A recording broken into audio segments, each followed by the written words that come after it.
right, we should be going live here anytime.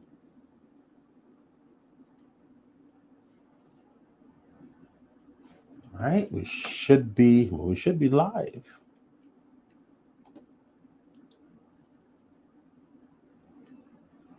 Okay. There we go. We are now live. I want to check my sound. Good. Yep. Sounds good. Sounds fantastic. Hello, everybody. It's Hoffman. Byron's here. Welcome.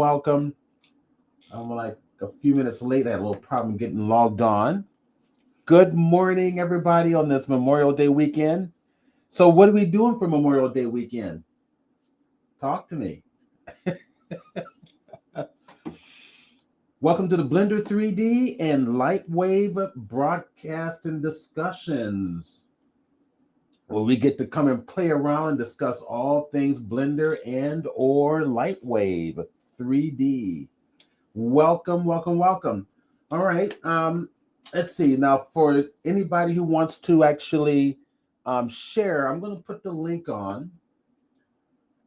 Let me get the invite link and copy that, and then go ahead and drop that on in there. So I will put it here to share live.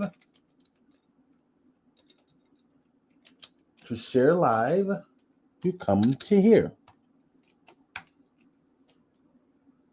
Okay, cool. All right, there we go. So there is the link. And while everybody is checking that out, I'm going to share a little bit of a promotional piece by our official sponsor, Lamont's Barbecue. And thank you very much for your sponsorship.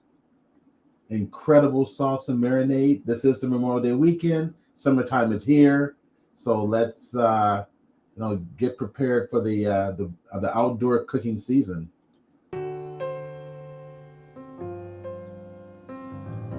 Over 150 years ago, in a plantation kitchen near Jackson, Tennessee, Lucinda Macklin, the head cook, created masterpieces of Southern cooking every day. With her culinary creativity and her knowledge of certain secrets of food preparation, Lucinda made her very own special sauces. She developed a variety of marinades and sauces full of diverse herbs, spices, and a whole lot of love. The thick and tangy barbecue sauce she made was so rich, it was poured into jars rather than bottles. Soon, Lucinda's delicious, authentic sauces became known all across the South. Lucinda Macklin was wise enough to realize that her gift for cooking wasn't truly a gift until it was given. So she passed her many recipes on to her daughter, Osabel, and Osabel imparted her knowledge to her daughter, Thelma. Thelma kept the tradition alive by passing those precious gifts to her son, Lamont Burns. And Lamont is still passing it on and on and on. I'm Lamont Burns, inviting you to enjoy my great-grandmother Lucinda's recipes in every jar of the Lamont's authentic Southern marinade and barbecue sauce. You spend good money on meats, but you're probably not getting that good down-home flavor. Marinate your meat in Lamont's marinade. It puts the flavor from the skin to the bone, long before you ever cook it. Then add the Lamont's authentic Southern barbecue sauce, and I tell you, you got some good eating. All right. What a wonderful commercial. So Byron is here. Hey, man. Let's see that. Make sure your mic is working. Okay, your mic is. It says your mic is muted. So unmute you on your end. Okay, now let's talk. Okay. Yes, perfect. I hear you. Welcome, man. How you doing? Well, I'm doing okay. I don't look like it.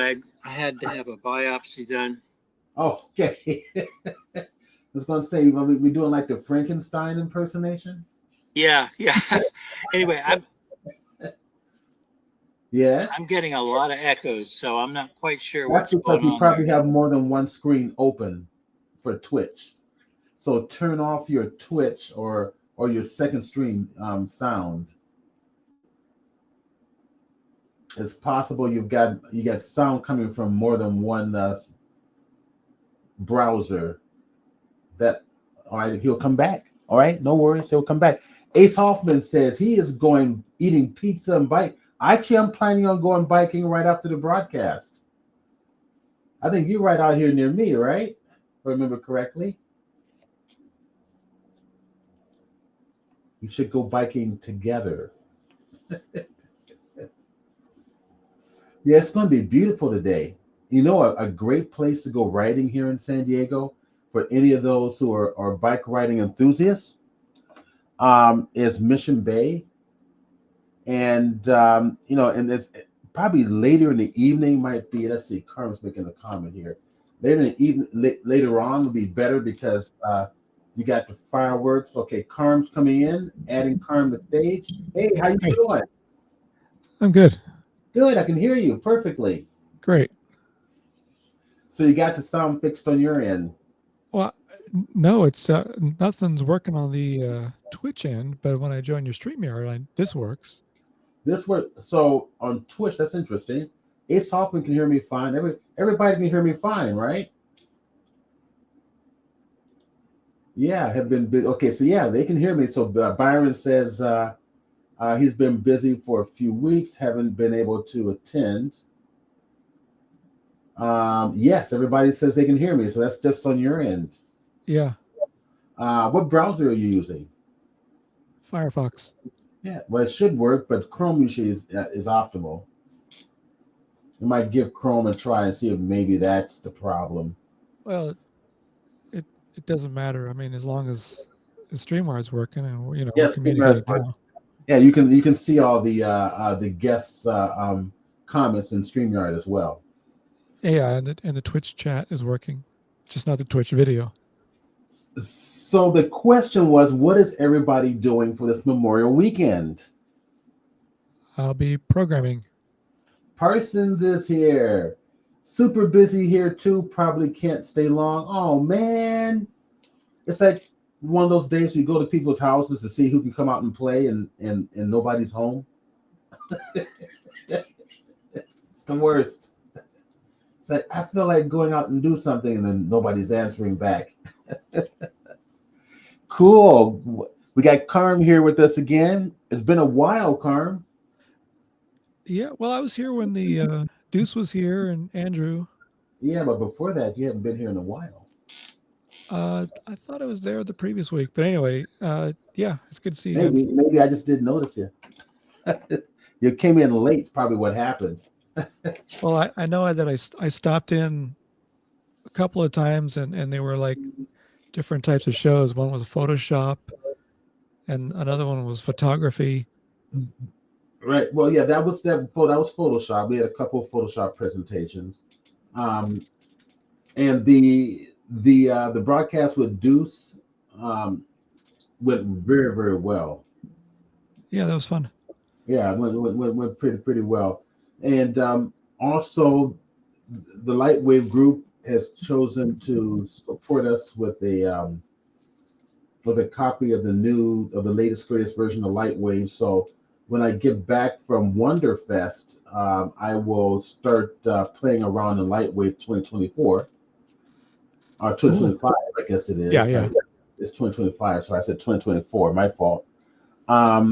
David Glenn says hello. Hey, all right, David. I'm going to drop in the link to join on live into the chat box. Once again, come join us. Come jump in. We're going to have a nice little broadcast today. Yeah, I'm busy. I'm preparing to go to Wonderfest. So here, let me share my screen real quick. Sounds wonderful. Yeah, Wonderfest, if you've never been, is very, very cool. Share my screen, and let's share the entire screen and share the proper screen, which is my Blender screen right there. Okay, so if you have never been to Wonderfest, it's very cool. Basically, yeah, I'll just do a quick Google search. Wonderfest USA. There we go. It's the nation's largest scratch build convention. That means people who build actual models from scratch. And these are not just normal models. These models are like incredibly detailed. I don't know if they actually have a photographic page here, but it's May 31st to June 1st. I will be here. Let me see if they've got the programming is here. Demo presenters. If anybody plans on going, they're looking for presentations. The weekend schedule. I will be there all weekend. So let's see, daily events. Let's go down here. Here we go. Okay, so we got Saturday and Sunday. So technically, it's the convention opens They said Saturday. they're not seeing it. What was that? They said they're not seeing it, whatever you're trying to present. You're right. It's not, oh, you know why, guys? Because I didn't release the other one. There. Okay, so I didn't release that one. Okay, let me remove this. Oh, I know what happened. Okay, and there we go. There it is. All right. Sorry about that. I keep forgetting StreamYard has changed their coding where in the past I can just share a screen and then whatever screen is up will automatically drop out and the new one will just drop in automatically. Now they require you to remove the other screen physically and then physically put in the new screen. And I forgot about that. That was why you couldn't see. So my fault. Get used to these new changes here.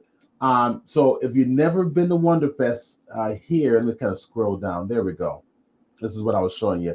So I will be here speaking on Friday. Now it starts on Saturday and Sunday, but on Friday is their pre-con workshops, and they're 8-hour workshops from 10 a.m. to 6 p.m. And I'm doing the Blender 3D for 3D printing workshop, 10 a.m. to 6 p.m. on Friday, all hands-on workshop. Afterwards, I will be doing presentations. Let's see, where am I here? So this is Saturday, and I've got Intro to 3D Modeling, Blender 3D right there on Saturday from 12 to 1. It says here, yes. So from 12 to 1. I have another, what? Byron's asking, how do you share a screen? Oh, okay. So Byron, let's see. Byron's not here. Byron Kindig? He's in the chat, or at least it was. Hold on a second. How do you share a screen? Byron, you're not in StreamYard right now. Yeah, I don't see you. he's probably just in Twitch. Yeah, you're just in Twitch. You can't share in Twitch. You have to be in StreamYard. Remember, we're working through StreamYard. StreamYard is streaming out to Twitch. So Twitch is able to interact and they're able to watch the presentations, but StreamYard is where the presenters actually come to be broadcast out to Twitch. So I think you were just in StreamYard. So I gave you the link. There you are. I think there he is. So that you get confused there, Byron. You should be able to hear me now. And I've added you to the stream, but I'm not hearing your voice for some reason.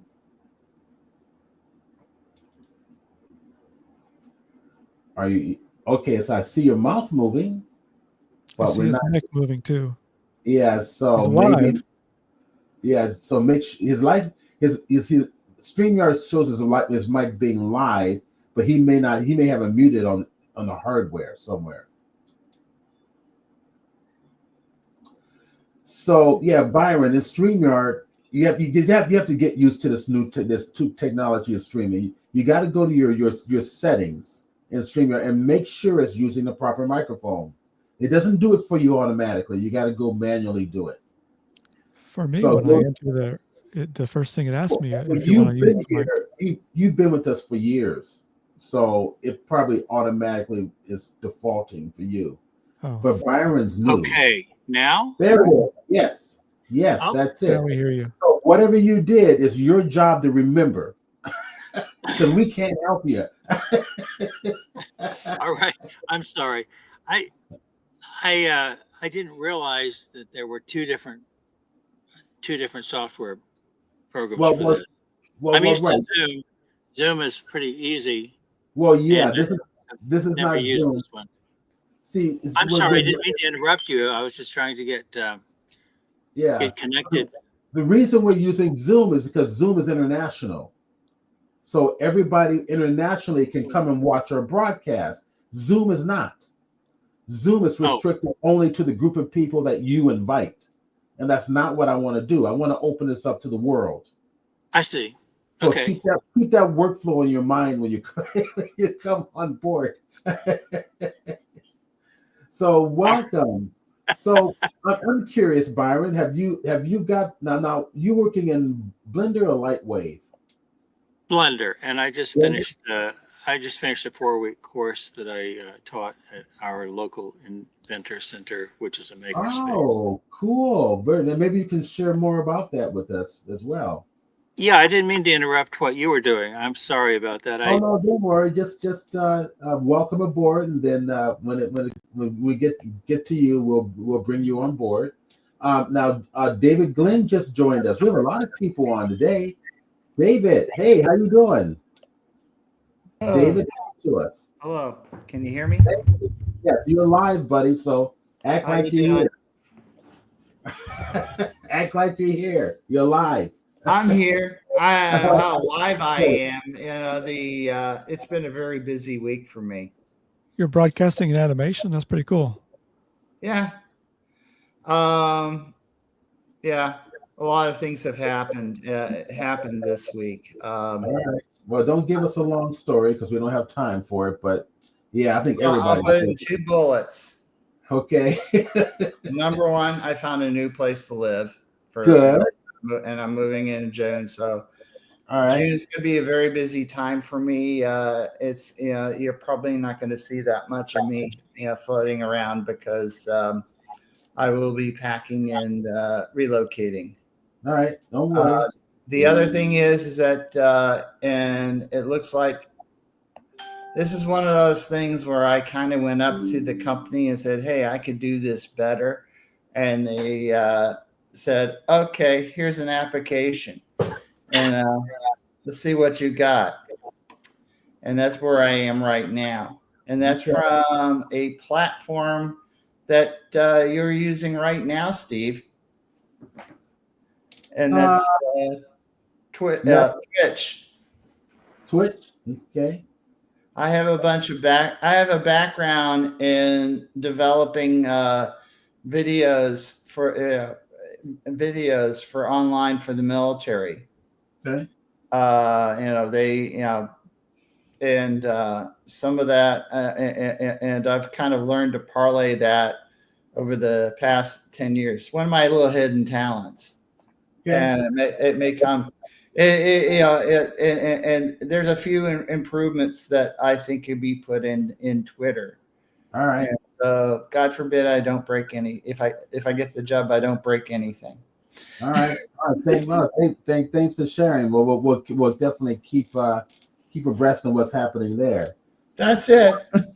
All right. So we got a bunch of people on today. So we're gonna I had something to share, but we'll just kind of figure out what we'll do. Like I said, these are impromptu little broadcasts. Kind of come on board, share something. Carm, did you want to share anything today? I could share the game I'm working on. It's almost done. All right. So then what we'll do, and then what I'll do is we'll share Carm first. Byron will go next because Byron was the second one that came in. And then we'll go to David since he was the third one that came in. And then if we have a little bit of time left, I'll share what I was going to share with Blender. So, and I'm definitely very interested in see and hear what Byron's been doing with his classes too. So how about if you share your screen, Carm? Sure. And before I bring that screen on board, I was basically talking about the workshops I was doing I will be doing a Wonder Effects. So Wonder not Effects. yet. What was that? Not yet. Don't share yet. Oh, I'm not going to share yet. I'm still sharing mine real quick. Okay, I'll wait till you're done. Yeah, but let me finish up and then I'm gonna share you. I mean, I think you can go ahead and share your screen. It'll just sit in the background where I can go get it. So all those guys who work on the Star Trek, Star Wars models, they're there. All the guests there are actual builders.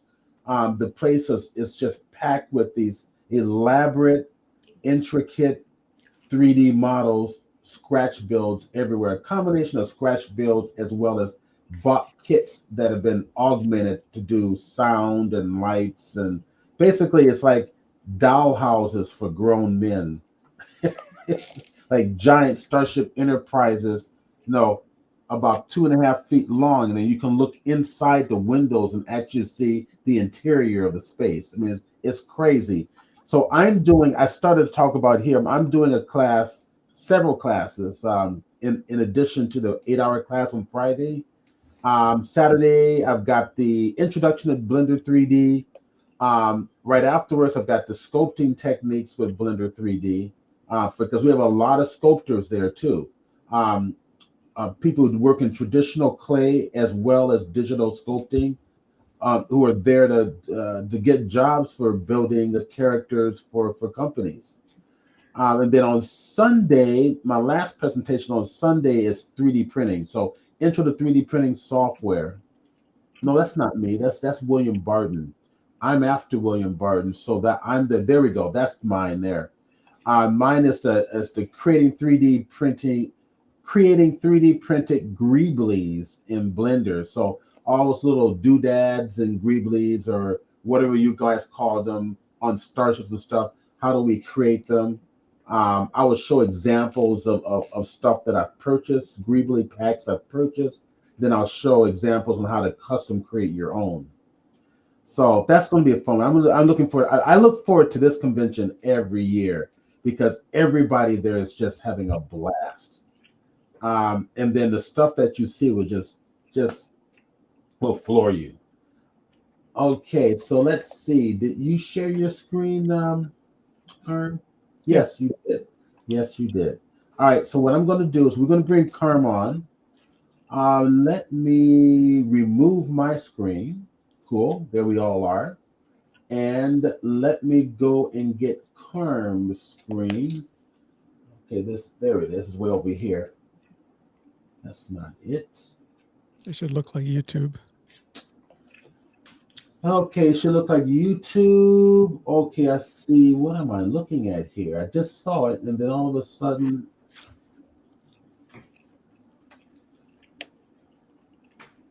okay, what? Oh, hold on a minute. There we go. I'm looking at the wrong thing. That's why. Okay, there's Karm. There I am. There you go. All right, so there's the link there. Let me also share it in your private chat there. There we go. Okay, cool. So this is a teaser trailer that I just made yesterday for my game. And it's only a minute long, and it's very high energy. And what's that? I didn't say anything. Oh, I thought you were talking. I was hearing other voices. Yeah, it's a high energy. It's a lot of fun, and it's like a teaser. It doesn't go into detail, like a teaser trailer.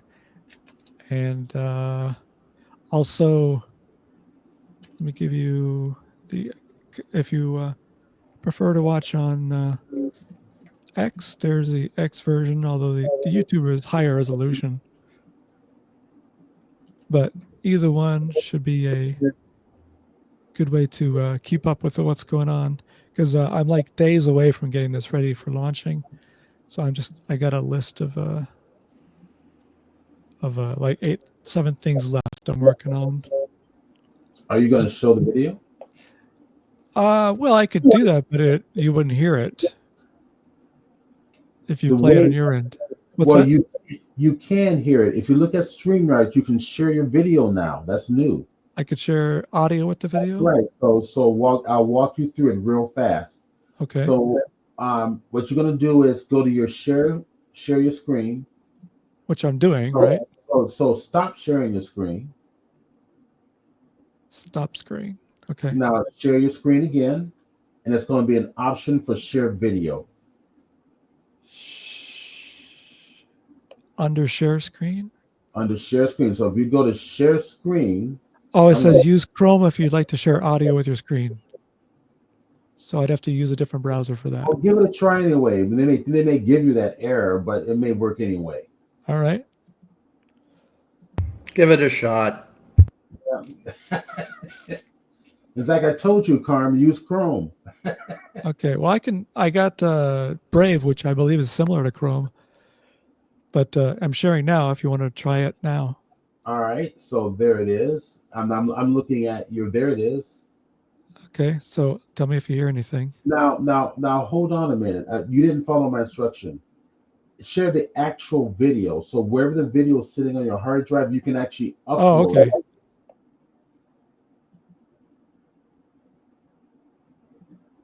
So go to share my screen. So you got to go to share my screen, which means you're gonna have to stop sharing your current screen. I did that. I stopped it and I started again. Oh no, hear me out. All right. When you stop sharing and when you share again, it's going to give you an option as to what to share, whether it's your monitors or a video or an image. Or the video player, you mean? Right, video play. The video, not the player, the actual video. Right. Well, I got to start it and then pause. Yeah, just go to present, and then at the top and when in the list that comes up, it'll say video file. It'll be the third one down. Oh, okay. All right. Video file. There you go. And now you go get your video file. I'm looking. Wait. I see folder. Yeah, wherever you put your video file on your hard drive, go get it. Well, it's just giving me a list. I don't have like a button where I could choose a file. No. It doesn't give you. It's when you click on video file, it's going to come up. The screen's going to come up to ask you where is your file. So you have to go navigate where you put your physical MP4 file. Okay. Well, video file is not an option in the list. It is not an option? Yeah, maybe I have to be on Chrome for that. Possibly. Yeah, don't worry about it now. Okay. Yeah, you hit the preset, and second from the top, there should be a thing that says video file. Yeah. He's not seeing it because he's not in Chrome. Huh. Okay. I mean, I have Chrome installed. I could try it, but I would have to log out and then log back in and all that stuff. Oh, well. But I mean, you got the YouTube link right there. You can click on it yourself and hear it. It's only a minute long. You know, in the future, come on. Yeah. All right. Okay. Let me share your screen again. All right. So do you want me to just play through this, even though there's no audio? Why not? With no audio. Well, audio is like a very large part of it, but because it's beautifully timed. You can't hear anything, right? Nope. So it's match All numbers. done in Lightwave. Yeah, match numbers like it's 1985. Haley's Comet. That's me.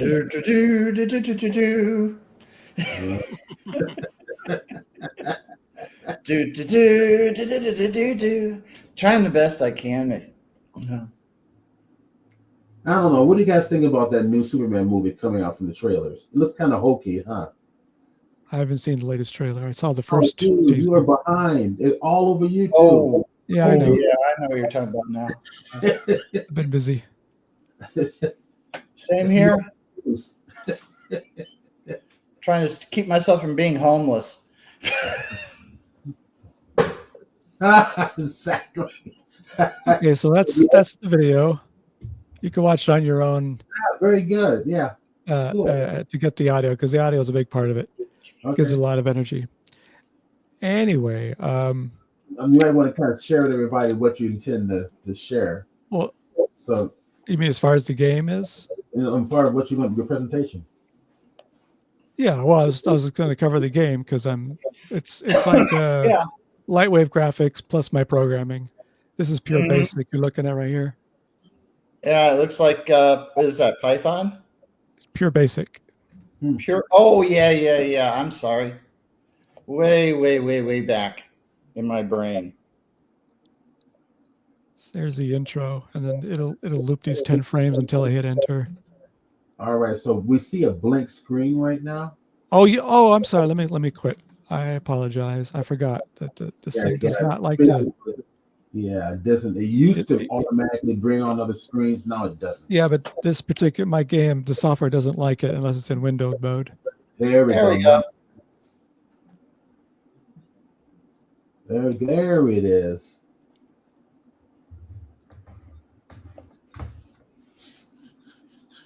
Okay. So the first thing they'll do when they get to this part of the game is they'll be hearing my voice saying, to get started, you need to go to the store and buy this and that. I haven't got that part in yet, but it's coming soon. So they go to the store.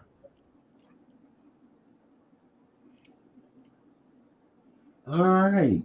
Nice. That's cool. And then they go to they can go to 3 different sections. Hang on a second. I can barely hear you because I got the audio on the game. Let me turn the audio down. There we go. That's pretty cool. All right, let me go back. Because right now it's playing music, like jazzy on the PA system of the store. Yes. And I want to record also have like a store employee come on the PA system saying, "No on sale, yada yada yada." All right, so to get started, you need to buy one of these, one of the default skins, so you can pick any color you want. They're all free. First one's free, kid. After you buy one, the rest of them are no longer free. We gotta hook you. Then you go to reflective substrate and then pick a color. You got the options of green or yellow.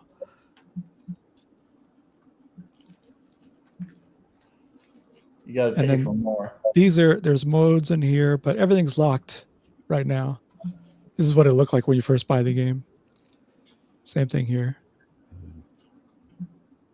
And I know these are all using the same background, but that'll change. I'm going to make separate backgrounds for each store section. And there'll be like different props in the background. Yeah. You need one for 7-Eleven and Walgreens and. Well, they're all the same store, but like different parts of the store. And so now, and this is also part of the message that it gives you. You buy the 2 things, then you need to activate them. So I click and click. Now they're both active. This is basically channeling them through the process of buying a skin and activating it so they can do it in the future if they want to buy more skins. And now, ta-da! The play button appears. Now, I know it says level up right there. That will not be what it's like when they buy the game. It'll start off with 0 XP, but I gave myself a bunch of XP because I was doing testing. Yeah. And, I mean, I can go into level up and then hit level up. Boom. That's cool. And then it tells you what you've unlocked. Since I have a ton of XP, I could just keep doing this. In fact, I just unlocked the wild cards. Let's go into features and buy the wild card. Why not? All right, and now we'll play the game.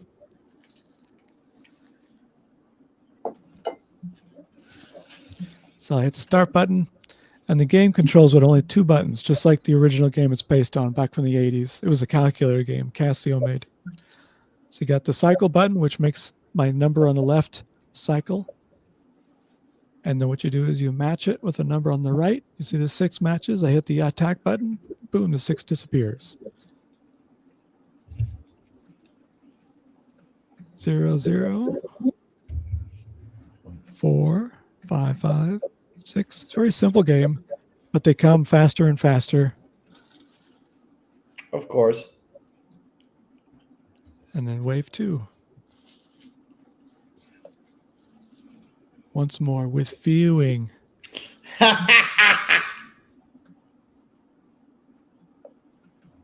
You know that movie, huh? I don't know about the movie, but I have heard the term "with feeling." Oh, okay. I was quoting with this accent, I was doing the Kentucky Fried movie. Oh, The same guys who made Airplane made the Kentucky Fried Chicken or the Kentucky Fried movie before they made Airplane. mm-hmm.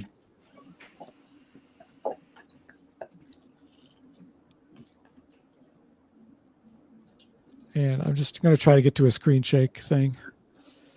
Every once in a while, you'll see an enemy digit that flickers. That means it's an unstable enemy. And then it means it's going to cycle up in value.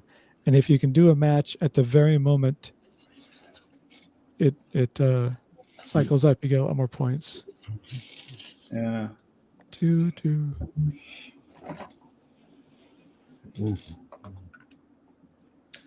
So you're going to reference quotes from. Here we go. 9. Boom. Oh, I was too slow. Okay, so Ace Hoffman says, how long did it take? Okay, this is what happens when you lose a life. Did you hear that, Carm? Yeah, hang on a second.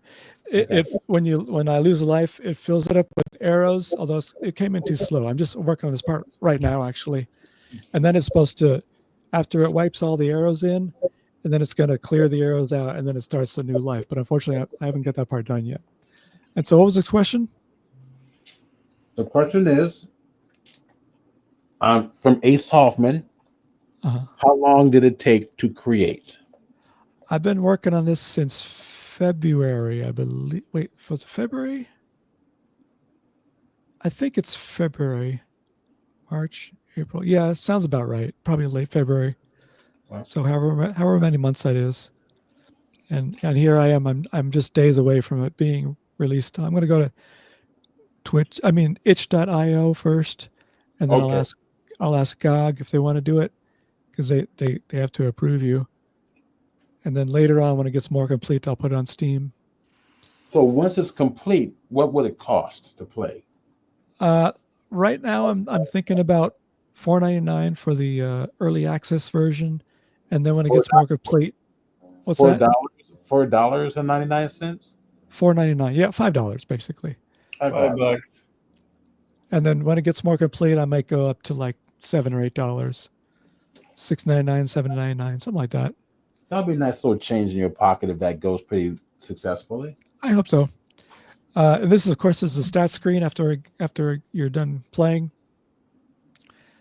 It doesn't count any score I made because it's supposed to say you're in blue on the upper left, the game score, but it doesn't calculate the score until the game is over. And of course, you saw it's frozen up when you lose a life. So I haven't got that part working right now.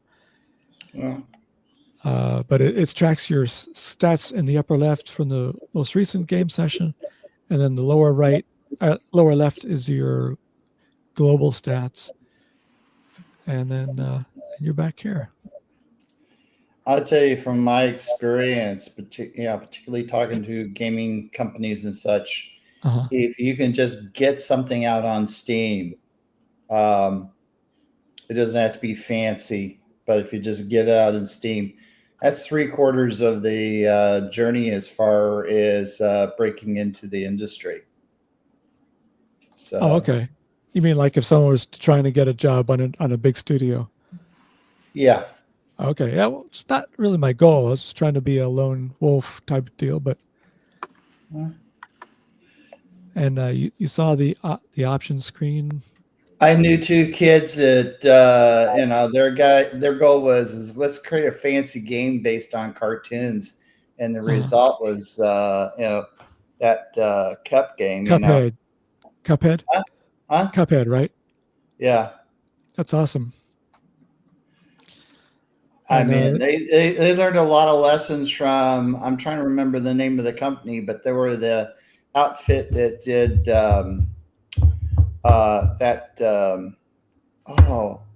Where's my brain this morning? I know it was up at 2 a.m. last night. What do they call that?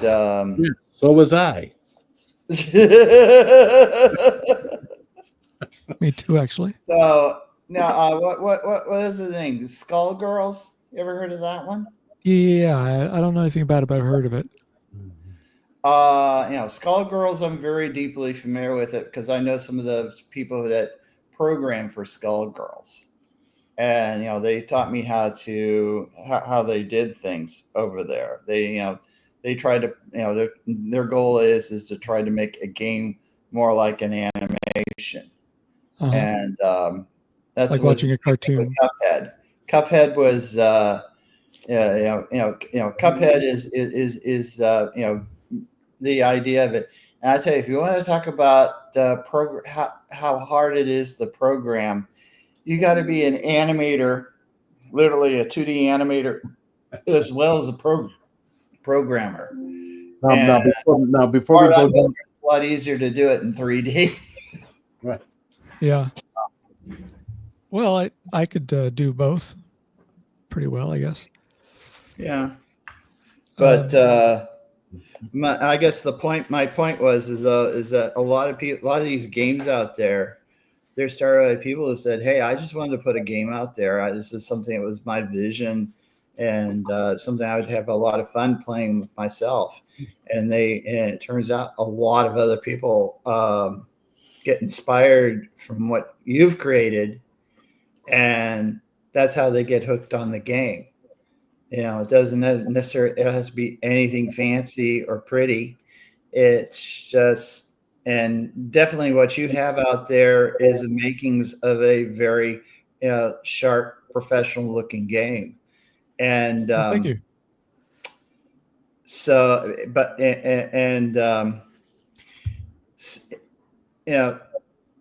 some may look at this thing and say, meh. But there's a few out there that were really tag onto it, and that's how games like World War II Online got started, and they're carrying on to this day, which really kind of surprised me because even I had a little bit of a skeptic about the profile of that game, and I worked on it, and the goal is that you put something out there that you want, and you hope that it gets a little traction. If it doesn't, at the very least, you can come up to people in an interview and says, "Hey, what did you do with your life?" Well, I did create this game, and that to them could be a huge positive, particularly in the graphics world. So go out there, make games. All right. Well, I'm almost done with that. The first one, anyway. So, anyway, this is the extras screen. Any of the little instruction issues that I give will be on this listed here under tutorials, and then under technology, I want to make a little documentary about all the technology of the display systems in the game, because as you saw, it's a LCD display. But I should do that right now while I'm talking. I have to upgrade a few times, level up rather. It starts with LCD, but they can buy the next level up, which is let me back up. The LCD uses the reflective substrate, which is basically right there. You see the reflective substrate gray? Mm-hmm. It just means the background plate is reflective. It lets light in so they can see the LED show up over a brighter surface. But when I get to level 20, it's going to unlock the transflective substrate, which is like the next step up for technology. Is that like warp drive? Okay, let me show you this first. So let me go in here. I'm sorry, what did you say, Stephen? Is that like warp drive on steroids? No, and it has nothing to do with gender dysphoria either. Okay, so I just unlocked dark mode. Let me turn that on. And in here, I assume you're cool on batteries. yeah, I got a lot of batteries. I got 500,000 of them. Yeah. So I'm going to buy the incandescent light. So this is technically the next step up here. And you go to inventory, and I turn on night mode. Cool. And I play again. And hey, I can't see. But if I turn this on, I can see. That's my incandescent light. Huh. That's So nice. you could play the game like this now. And now That's pretty good. Now let's go back into the level up, get to level 20 for the next step up. And so all these things about the going up in technology, how the display technology involved, I'm going to make a little documentary type of deal in that technology section of the extras page, and it's going to show, like a little documentary, like something you would show in school or something. Yeah. And then educate people on all this stuff, all the nuances, like, how like the blue LED was not invented till 1990 and it was really difficult to make. I think it'd be a fun little addition. So it's like a quasi-educational game. Yeah. And one more. I gave myself exactly the amount of XP to get to level 20. So now I'll go back in here and go to display field. So instead of reflective substrate, we go to transflective substrate.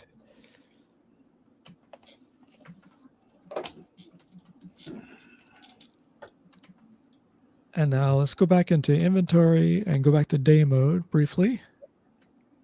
Hey. Uh-oh, this is a bug. I can't put it back on day mode. I swear it was working earlier. All right, I'll have to deal with that later. Basically, if you look at a transflective substrate in the daytime, it looks like a regular gray LCD screen. Mm. But at nighttime, it looks like this.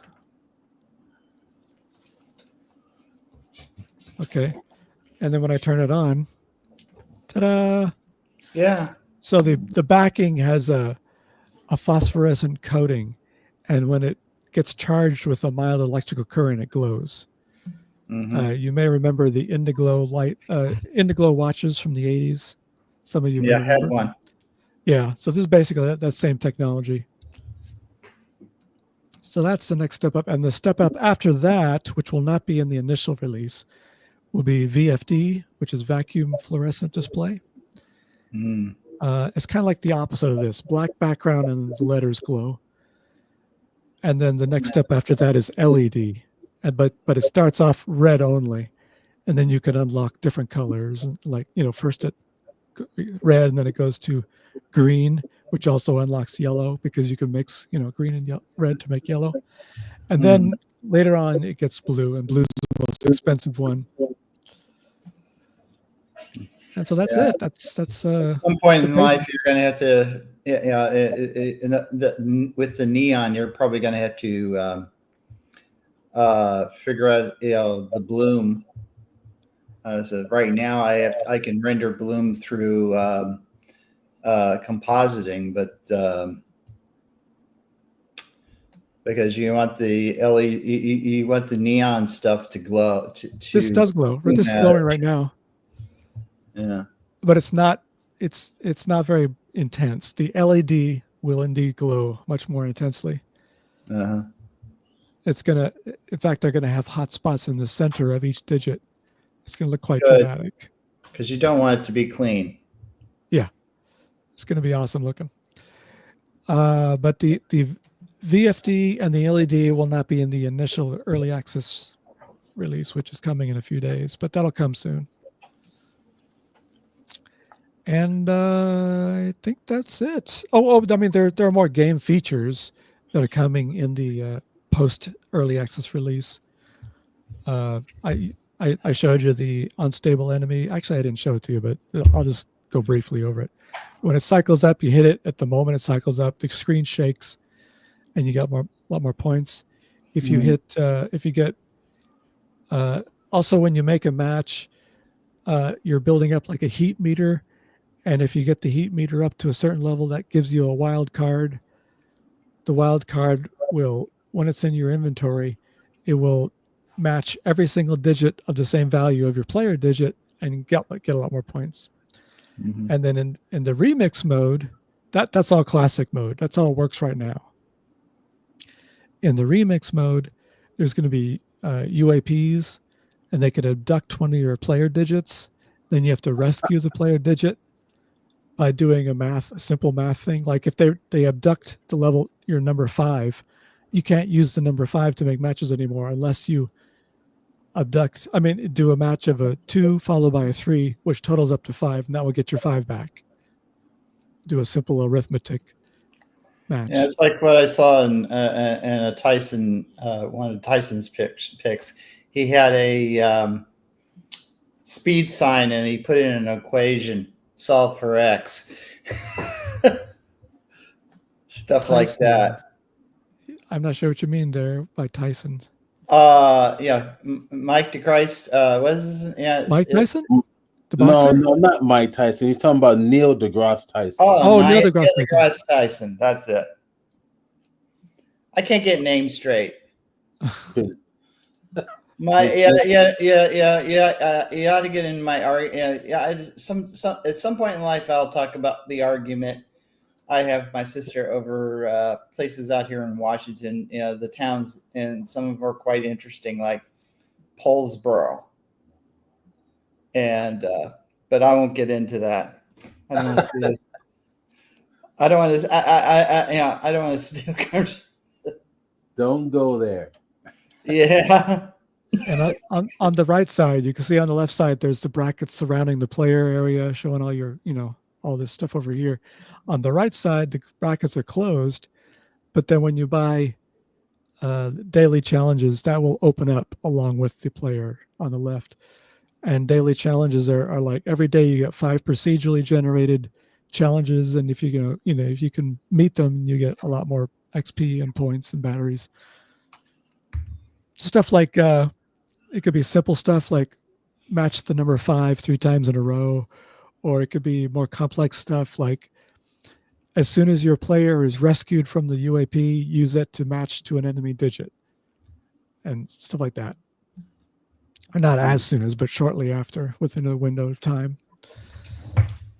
So anyway, that's basically it, I think, unless somebody has questions. Oh, very cool. Let's see if we have any questions here. I think there's a comment. Let me see what I got here. You've got let's see. Persons asked the question, how did you make the smoke? I used ye old-fashioned particles in Lightwave with hypervoxels. Or I'm sorry, not hypervoxels. I used the newer volumetrics, but I used the old-fashioned particles. And I added a whole bunch of donut winds, had them spinning around to, like churn up the particles. Okay. I could pull it up if you want. And then the next question is, let's see, there was a comment by unbalanced bankruptcy something, whatever. So cheap viewers on Streambo. Okay, that's an advertisement. Oh, Get it. So that's like a robot. That's a robot. That historic aspect is delightful. Okay, Ace Hoffman making a comment again. Okay, I think he's talking about the LCD, VFD, all that stuff. The trip through the evolution of display technology. Thank you, Ace. So I'll stop sharing then? Yeah, go ahead and stop sharing. And let's see, where is Byron's there? Byron, you there? There he is. Yes, I'm here. There. So go ahead and share your screen. Okay. Before you get started, I'll just urge everyone, please watch the YouTube video link. It's delightful, and if you like it, you can follow me there. Keep up with the game updates. Thank you. And I did post that YouTube link in the chat. right there. I'll bring it up again. Sorry, So Byron, that for everybody interrupting can you. see that. Yeah. So definitely check the chat. Grab that YouTube link, and Byron, go ahead and share your screen. Arson's asking me to show you guys the smoke next week. Will do. Will do. Okay. Now next week I'm at Wonderfest. Oh, okay. Week after. So it'll be the week after. Now, what I do intend to do, and I'm going to try to do, is get my presentations at Wonderfest broadcast out to Twitch. So whatever the time, the times that I'm presenting is Eastern time. So I will, if you should be, everybody here should be on my mailing list. So I will put the link for you guys to join the user group mailing list. And that way you'll be notified of all the times that they'll be broadcast on Twitch next week. All right, so Byron, there he is. I'm going to add Byron to the stage. There you go, Byron. We can see your screen perfectly. You can hear me? I can hear you perfectly. And can you see a we node? Can see the nodes. The node system. Okay. Yeah, the last time I was on, we were, I think you were demonstrating how to do random materials. Right. And that was a while ago.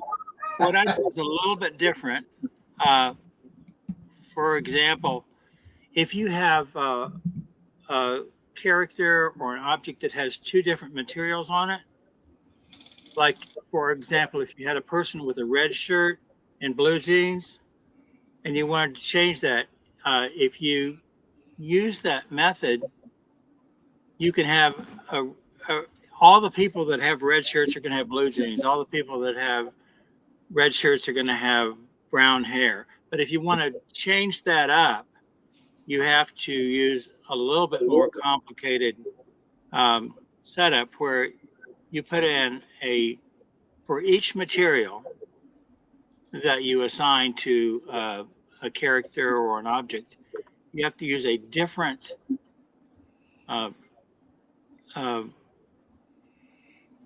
trying to think what the numbers are. They're numbers that aren't divisible.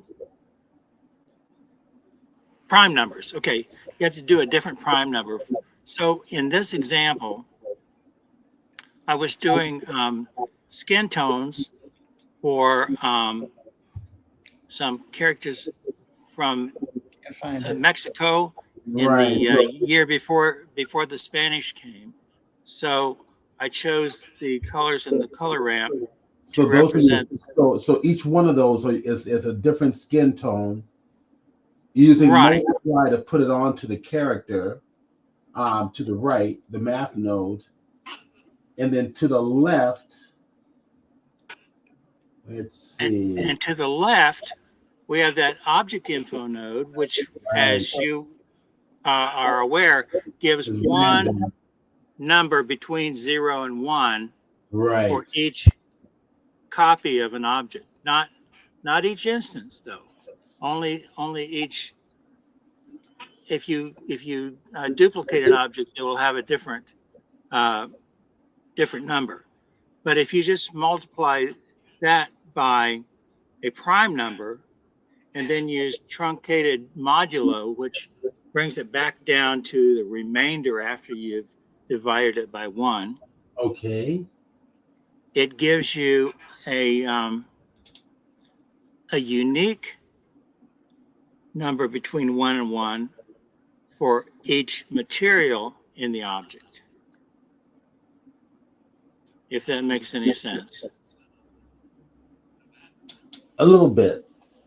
And then all of my characters have like eyes and noses. They're background characters, so they don't need to have a lot of detail.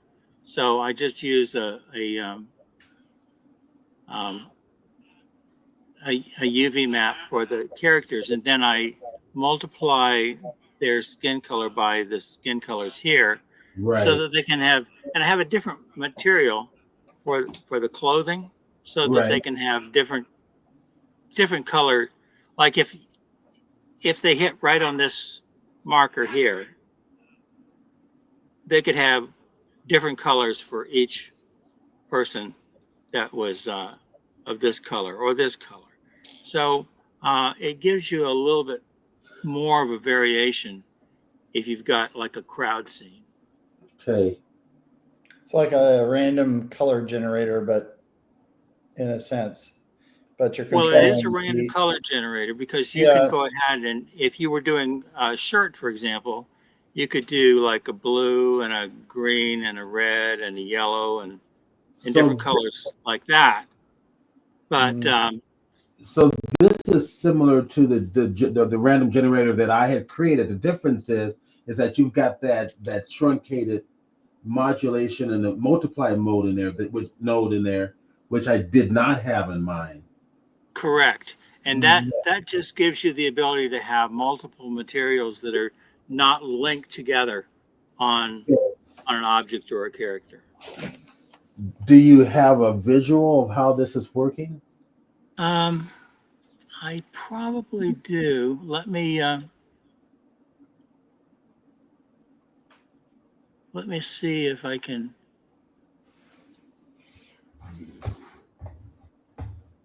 Can you see my screen now? No, it went blank. Okay, so I have to figure out how to do that. So what are you trying to share? Well, I'm going to share a different screen. So I'm going to share my desktop because it's got Right. Right. So yeah, unshare and make sure you it's share got your entire screen. okay. Don't share application. Share entire screen. That way you can bring things kind of on stage, not off stage. Yeah. Get everything on stage.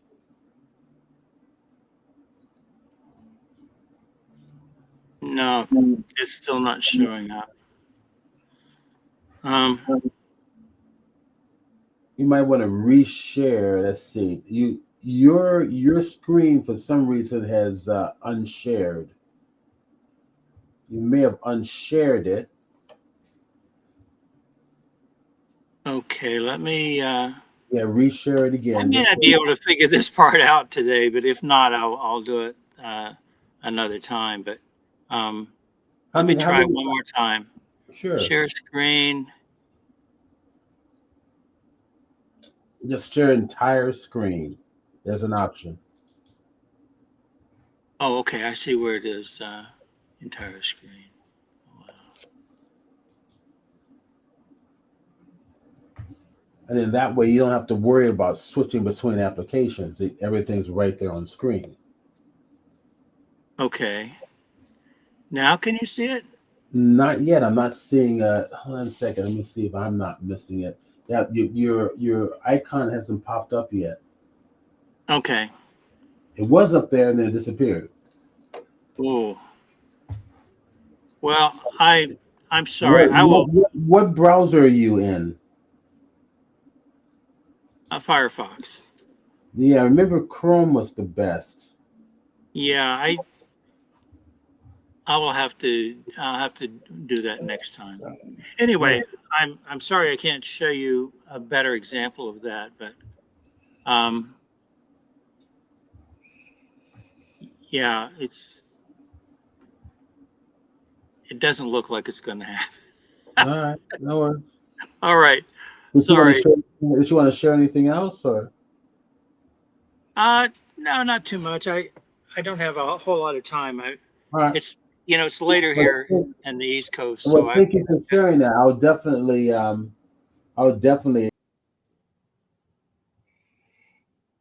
maybe in 2 weeks I'll try to get back.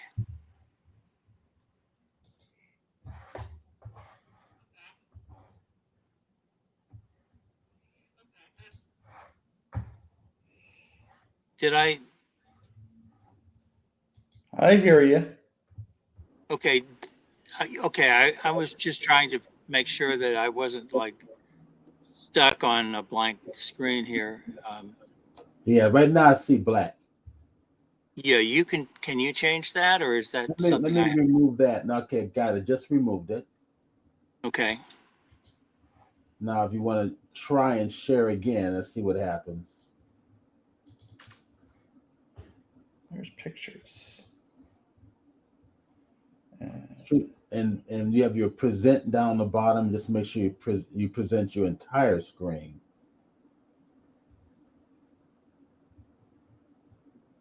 Shader. Graphics. And David's got his screen already. Okay, there we go. There's Byron. Add it to stage. There you go. Now I'm seeing your Oh, screen. okay. Now let me go ahead and minimize this. Now can you see the? I can see your desktop. Oh, you can see my desktop. Okay. Well, Yes. the image on my background is my Aztec City with all the people. All done in Blender? Yes. Well, bring up Blender. Can you show the city in Blender? I would have to find it. Oh, you're like me. You get disorganized. Yeah. I wasn't expecting you to do that, but next time. You should In 2 always weeks. expect us to do that. It's like you show something cool. Everybody goes, hey, show it to us in Blender. You got to be ready. Right.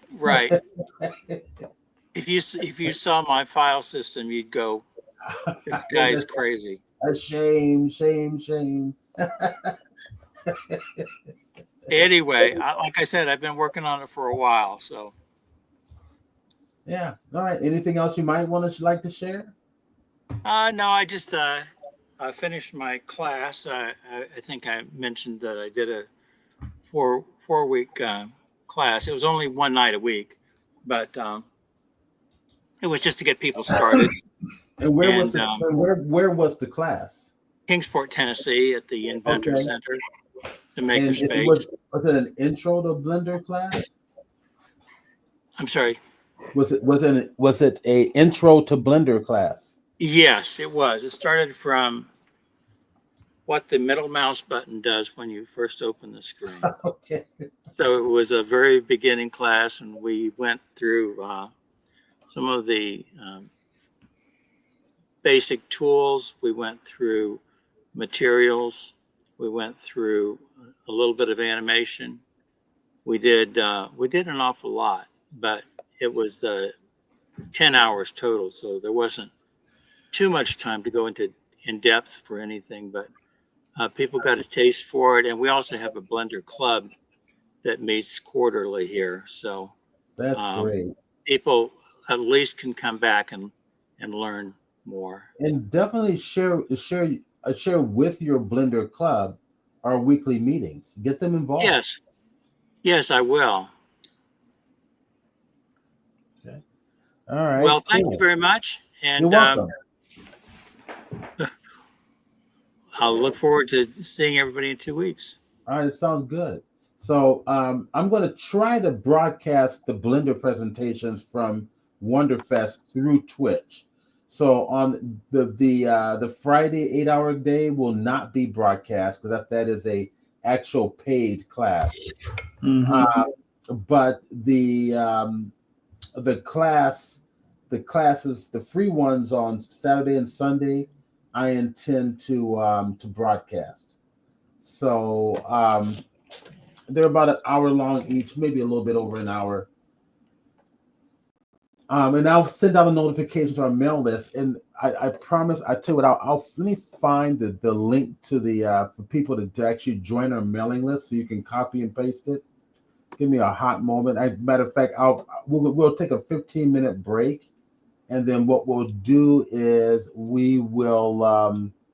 I will bring it, give you guys the link to join. And then you can copy and paste that to send it to your group. All right, so it's 11:15 now. So why don't we do a 15-minute break, and then we'll come back and we'll start up with David Glenn. And Byron, stick around. You can stick around and add wisdom to the broadcast. Well, I appreciate it, but I am going to have to go. I've got to change the dressing on my head, and there's probably blood, and nobody wants to see that. And then I want to see the blood. I said, it's later here than it is there, and I've got some other commitments. So, but I'm sorry I'm going to miss that, David. I know it'll be great. I really enjoyed your last one. So Yeah, Okay. thank you. All right, man. Thanks for coming on board. All right. So let me go to my present. I'm going to everything stop share. Let me get the 15-minute timer up here, and then we're going to come back. Now this timer with commercial was created by David Glenn here. David, thank you so very much. That's really helpful. And yeah, I think it was number three. Was it timer number three? Yeah, timer number three is the one that we did. I think it was the last one. Mhm. So let me bring that on up and thank you again for our sponsor, Lamont's Barbecue. We'll take a 15-minute break and then we will come back. So I will temporarily mute my microphone and camera as well.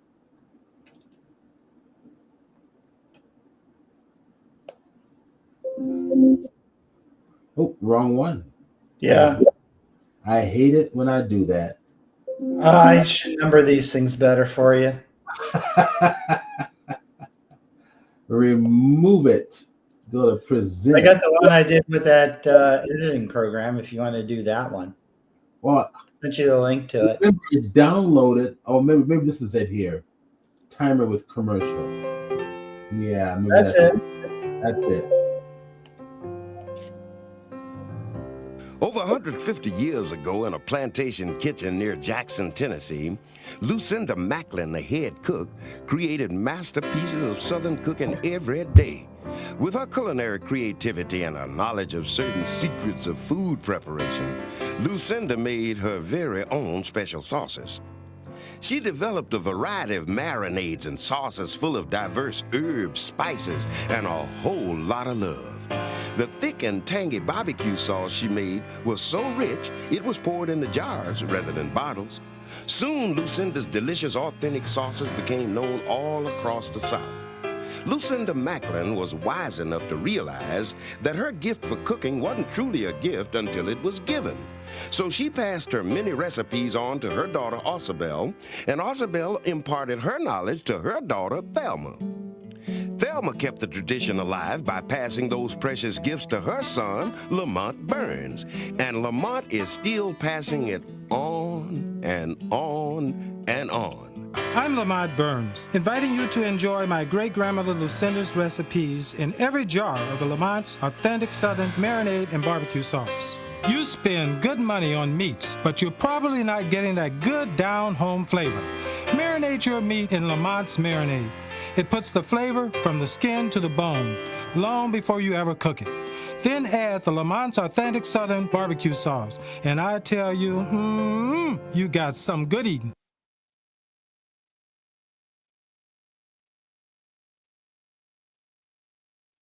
Yeah, I got to order me some of that. Yeah, some of that sauce and try it.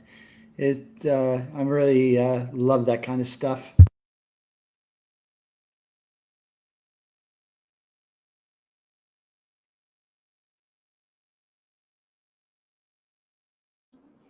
Well, then what are you waiting for?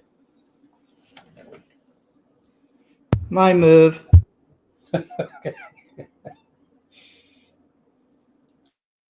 I want to get moved for before I start ordering stuff. It will probably wind up here, and I'll be there.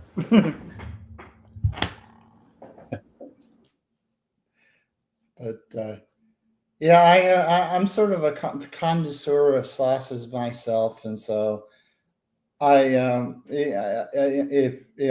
you want me to order one, I'll order it, and if you want me to, I'll even give it my honest review. But Definitely order it and give me your honest review. yeah, I got right now. I got this Japanese sauce that's kind of interesting.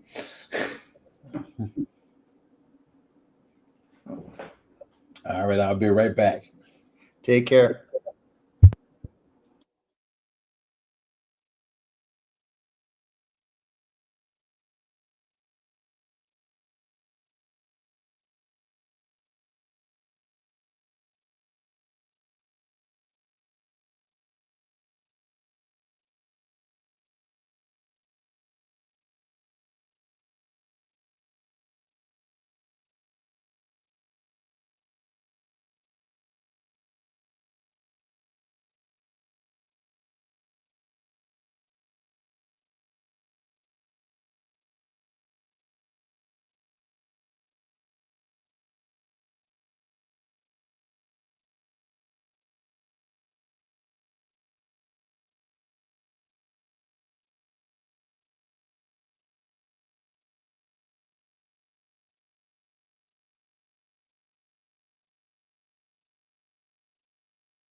It is that time.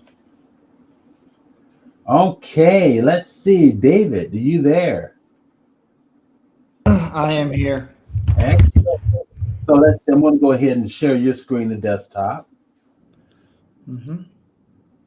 I got to stop sharing my screen. Share your screen. There we go. David Glenn is back, everybody. All right, go for it. What would you like to share today? Well, you've been bugging me about in geometry nodes about the use of string to curves.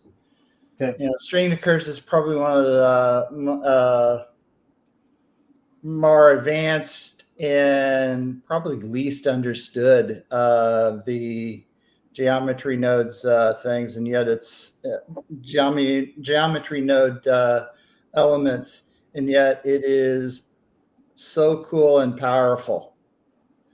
And what I got here is a example of how you can add text to screen, and to kind of give you a focus about how I started down this journey, because I kind of knew this existed, but there's a few things, and there's still a few issues out there that I would explain, and if somebody can come up with solutions to that.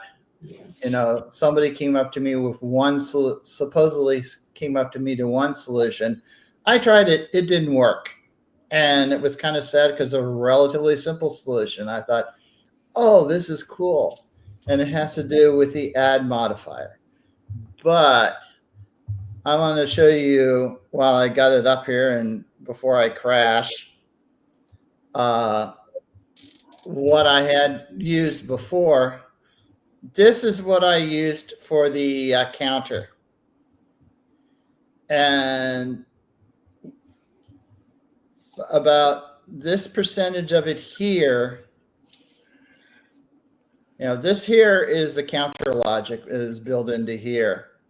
And it works off, I'll try to zoom in here so you can see the various parts of it, and hopefully I won't trash it in the way, on the way.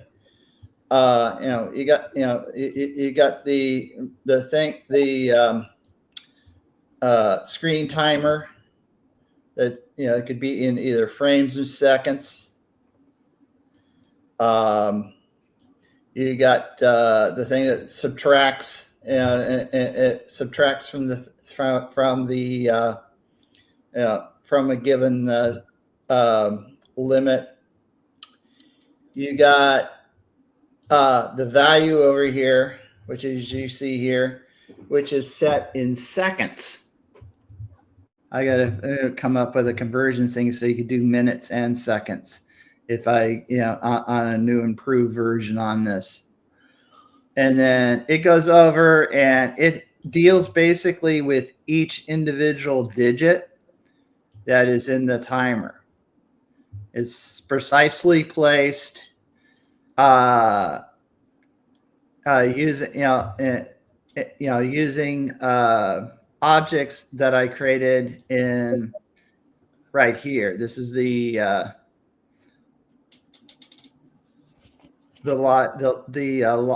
logic I have, the objects I have that I have hidden away and appear when you use this index node. Each index node relates to a certain object from 0 to 9.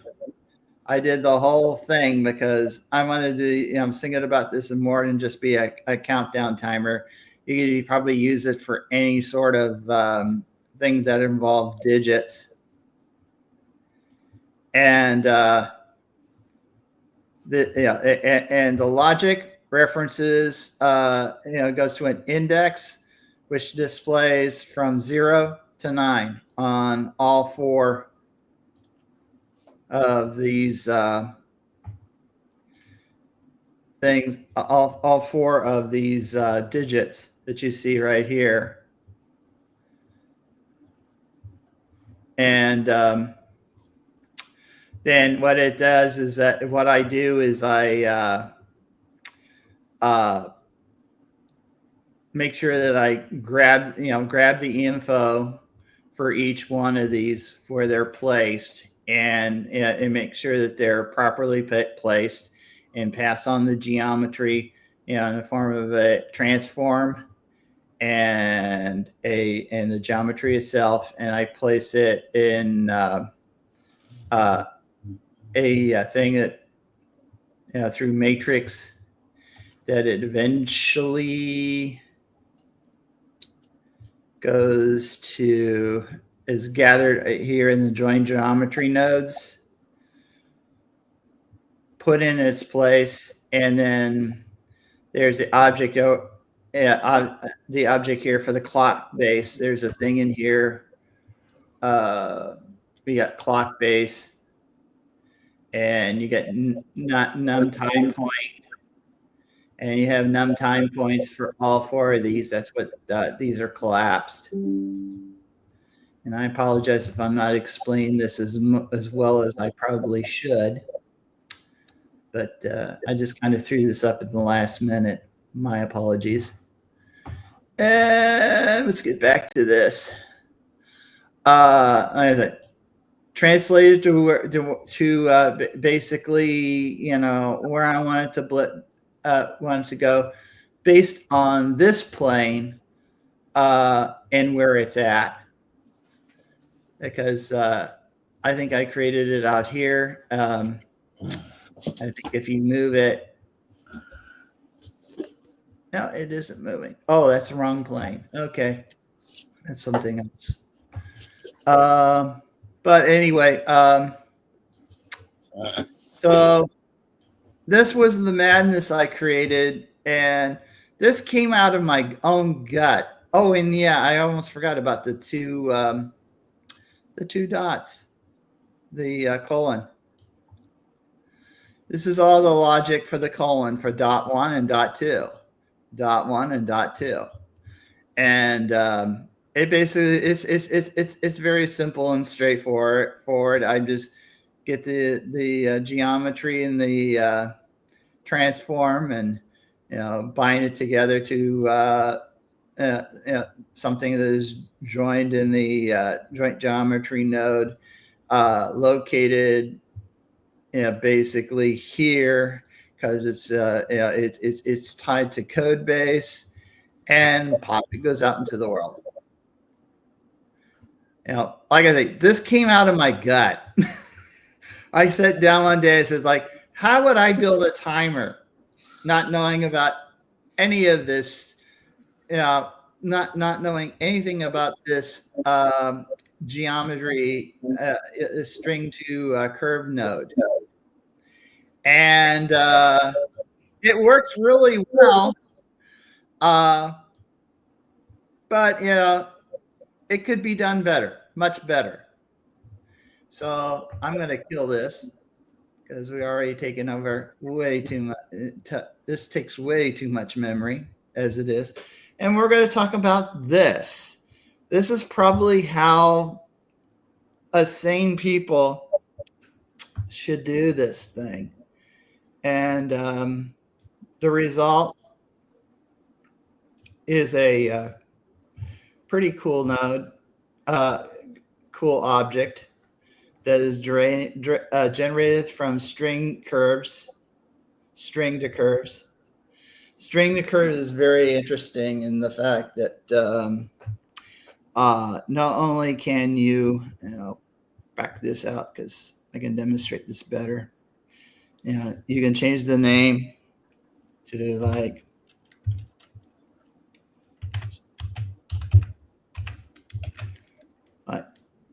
so, but you can control the size. You control the character spacing. You can control the word spacing, even though I only have one word here.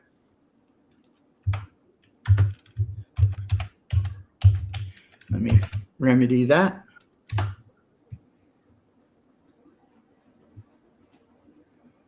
You can control the word spacing.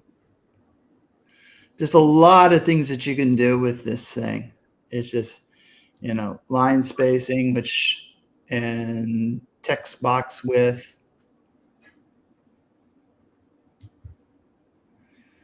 And a few things I haven't quite figured out on this thing, but a few things that I already have. I have the way this goes is that let me drag this over here to geometry. We start the thing you get directly out of the text occurs mode is this is this curve, basically a big huge basically a curve which spills out your letters. And the next thing you will need to do is to no, I'm not going to do that because I want to drag this. Is do a fill that fills it, and there it is. You got you got a bunch of filled polys, faces, and then the next thing you do is I'm going to disconnect this.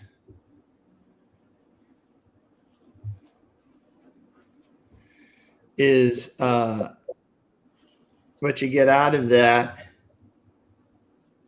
Well, the next thing you want to do, basically, let me get on track here, is you want to, I think I can do this way,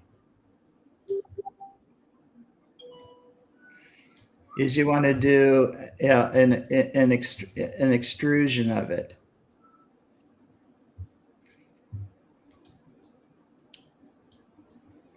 And you're taking the mesh as faces, and you can control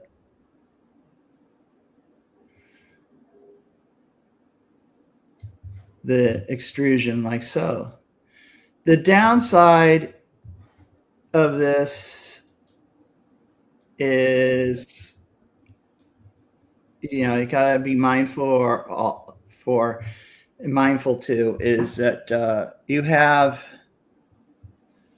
you don't have a bat. When you extrude, you're taking what was back here and you're bringing it forward to give it depth. And what you got to fix, it basically got to do is you got to put another set of polys back here to generate your back. And so what you do is you grab, after you do an extrude, you join it, you create a join geometry here, and you hook your extruded mesh and grab your original fill curve, and you join them together, and the result is you got your completed full thing. But there's still an issue here. And let's see if I can do this. I haven't done this somewhat. Where is it? Backface calling. I'm looking for and I don't see it.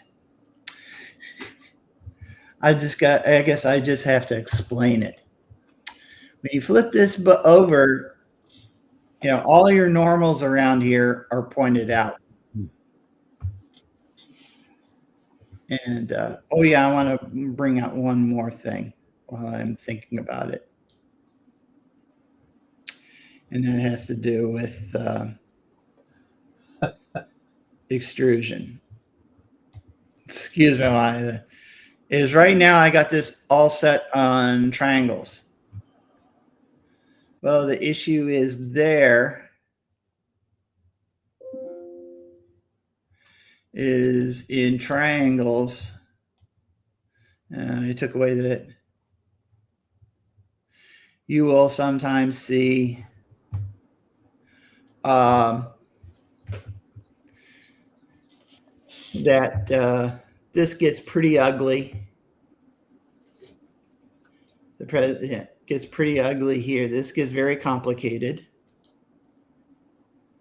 And you want to simplify that because sometimes it will create artifacts when you try to render it. So you set it. So one of the things that you usually do is you set it to n-gons. And of course, I mentioned before that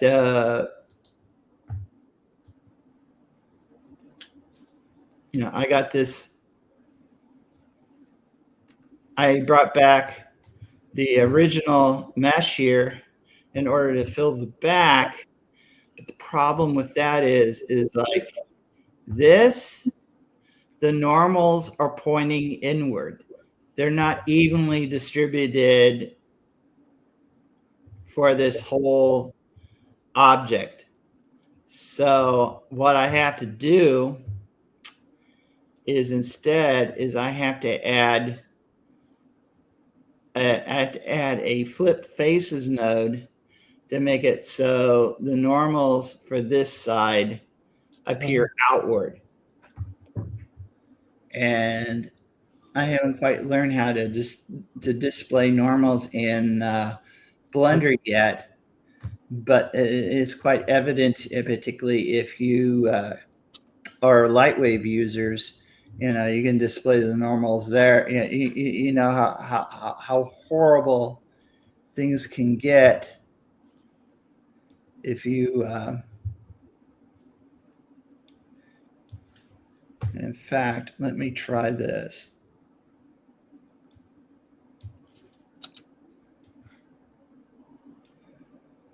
Nope, it doesn't appear. There was something in here, part of the options here, that allowed me to display the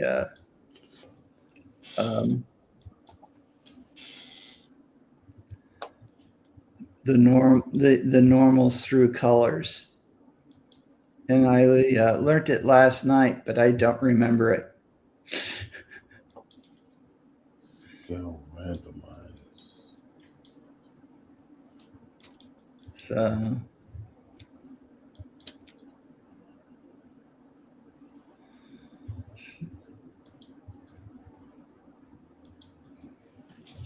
scene color object random back and base only depth of field outline, not outline, not depth of field, not.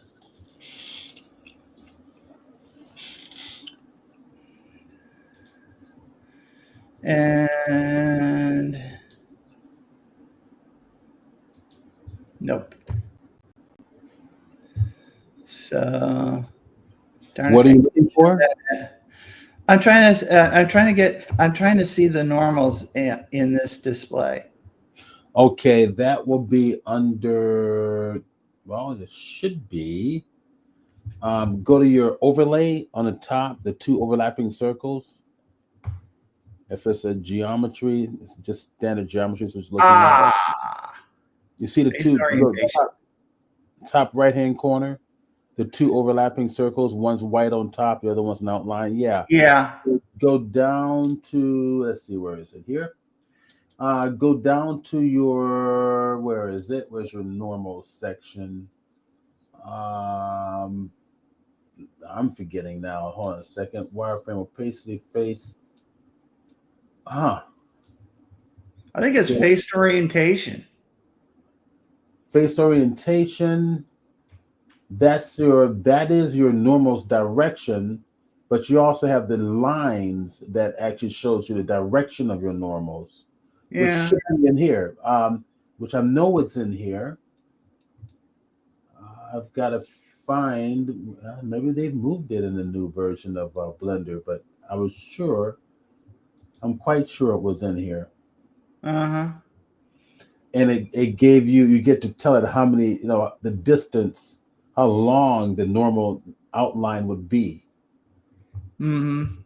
Ah, okay, that's interesting. So orientation is just to showing you the direction, what the face of your normals, if it's on the back side or the front side.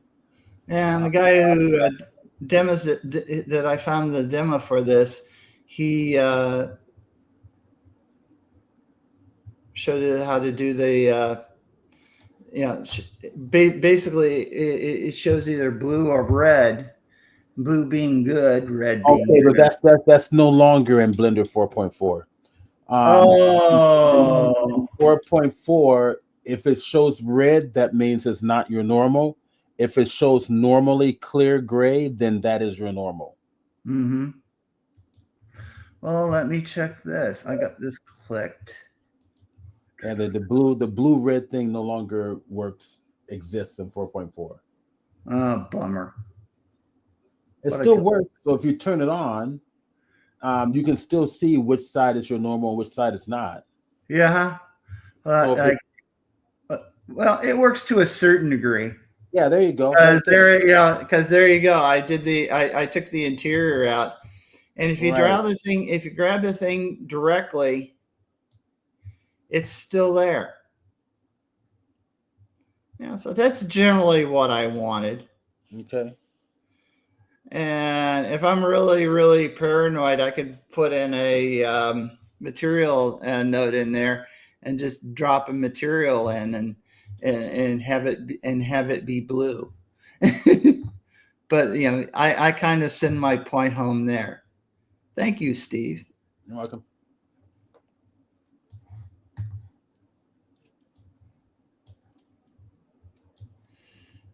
But yeah,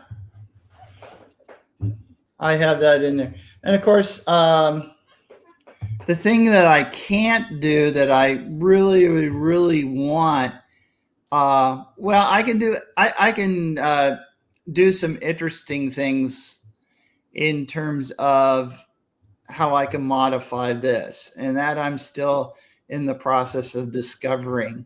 What I haven't quite done yet, including one, and I'm going to try to let me try to mess with it. I have it up. I'm going to do Control A, and I think it's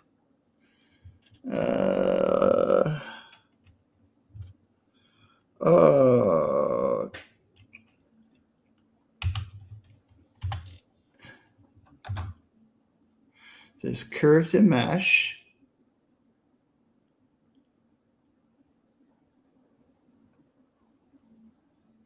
Yeah, may have been curve circle.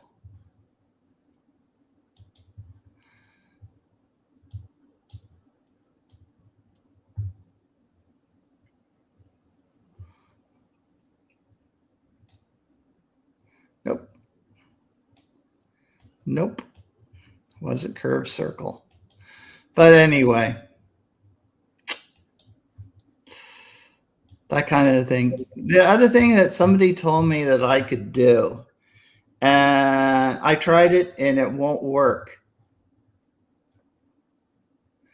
is I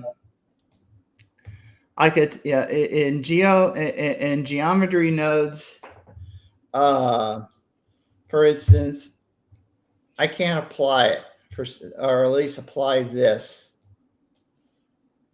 I get an error. So one of the things that I was told I could do, and I tried it, and it doesn't work, is to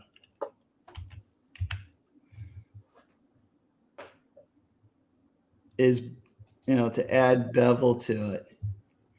Bevel has no effect of what you see in here, because I think there's a geometry node with bevel, isn't there? No, there is not. Okay. I'll go in there and try it just to. I think there is in the beta, but there isn't in There's nothing related to, bevel.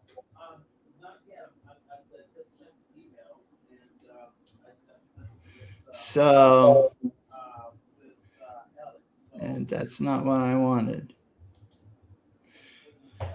So, in there lies a dilemma. Now, I have heard that there's supposed to be a bevel node that is supposed to come either in 4.5 or version 5 of Blender. There is also in Gumroad, somebody has created a combination that will allow you to bevel within this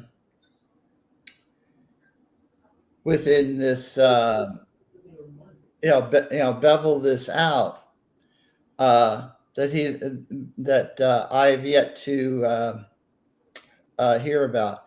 There is even someone online right now that that will show me how to create a bevel node. Right now, the worst that I could do, or the best I could do, is to go into here, and I think it's like, I duplicate this, take the mesh and the top,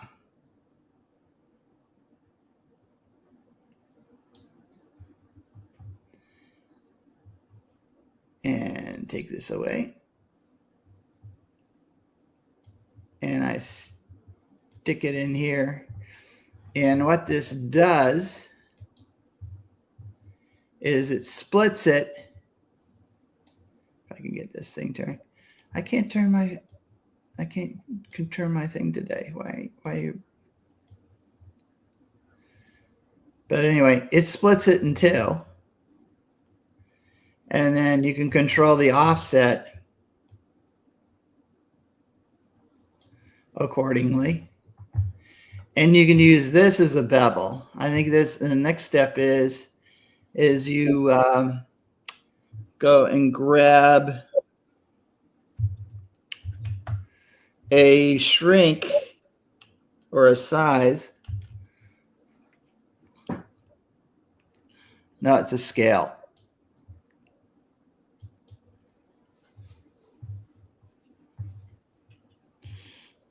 And that isn't it.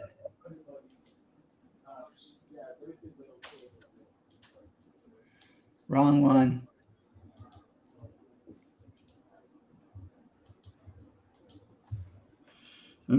Forgive me, I only started learning this last night. Let's see. It was in the S's. See, we string to curves.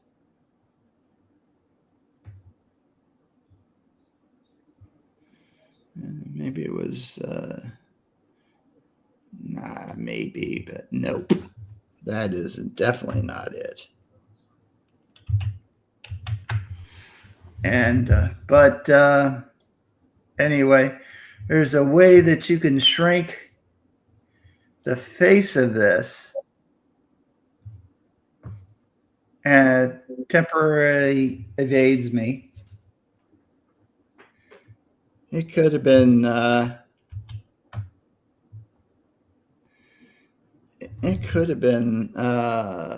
this.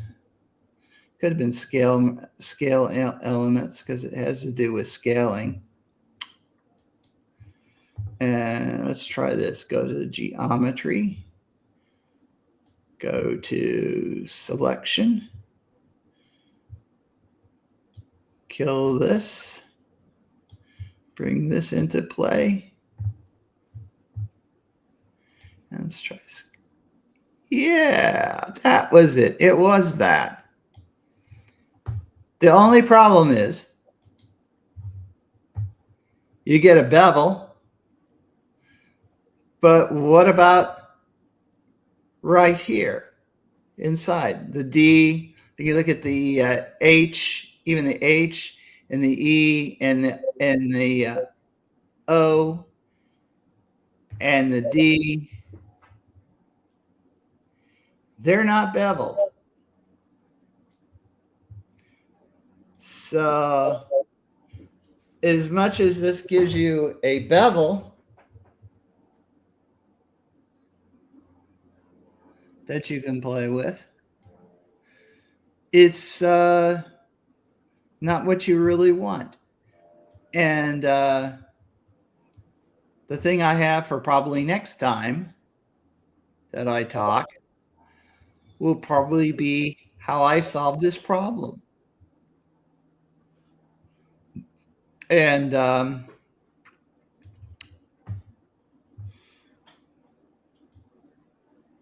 let's see if I can adjust this. Nope. And that's basically, that's what I have right now. And I'm just gaffing until Steve gets back online here. Whatever he is doing.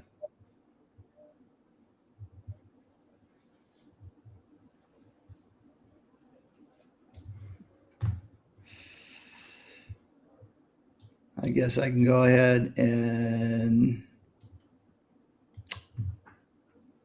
see. I'm going to go here and go materials, set materials. Go down here and create one material.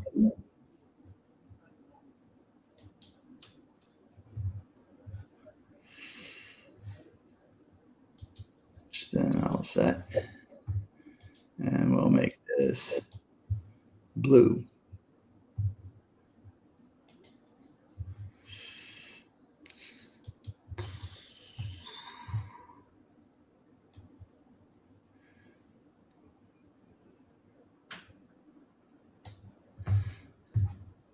And make it very easy for me to demonstrate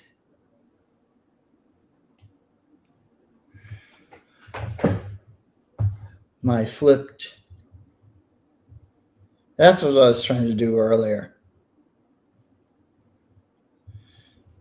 And of course, this bevel is very, very one-sided and very simple. I think one of the other things, and if you notice that there's a few flaws in this thing, like how it is behaving, how it's behaving here and here, and so it is far from the perfect solution.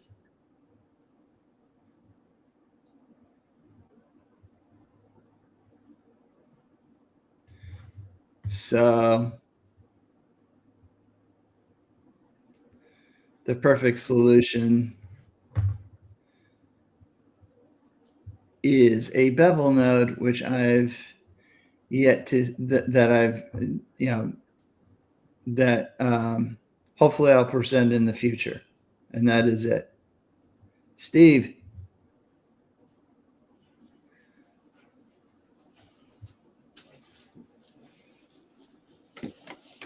Are you there? Well, I just walked in the room. I was just in the other room. Yes. Okay. Good. I was sitting here gaffing for you. So I was, basically, I'll show you what I was trying to do. All right. Remember how the things with normals? Let me bust this if I can.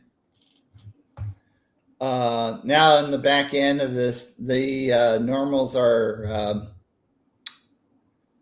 the normals, the wrong end of the normals is showing up in red. Right. When I flip it, it turns to the color. And that's because I had turned the base color into blue. Right. Okay. And I also try to demonstrate what I've been taught so far in terms of doing a rough bevel. Right. Basically what I did is I copied the extrude mesh, put it on top, set the value for the mesh, and I can put it up here and you can see it's gotten really large. Cool. And let me set it down. Then I use a scale element. Then I put the mesh in the top, and it's very important that you not only pass on the mesh, but for the faces, but also the top to the selection, Right. because this adds an extra row on top of the existing ones established here with extrude mesh, and you set the offset here, and then you add scale elements. And what scale elements does is it takes the top and it scales it down. If you don't have that, get some really weird behavior like that, which is very important. And with that, you can properly scale your bevel. And that's what I've learned so far. There's supposed to be a bevel node coming out. I heard in 4.5, which is not that far if it isn't here already. I haven't had a chance to play with that yet. There's somebody else that's supposed to show the world how to build their own bevel node. And then, of course, I think the same guy has also put his creation on Gumroad for $10. There's the $10 solution. This guy's solution, which I haven't learned yet, which if I do, I'll come back and show you guys. And there is the this solution, which is kind of hokey. It's hokey in the sense that if you notice in the W, the O, and the O's and in the E's, they're not beveled. It only bevels the exterior. You have it selected to bevel the interior.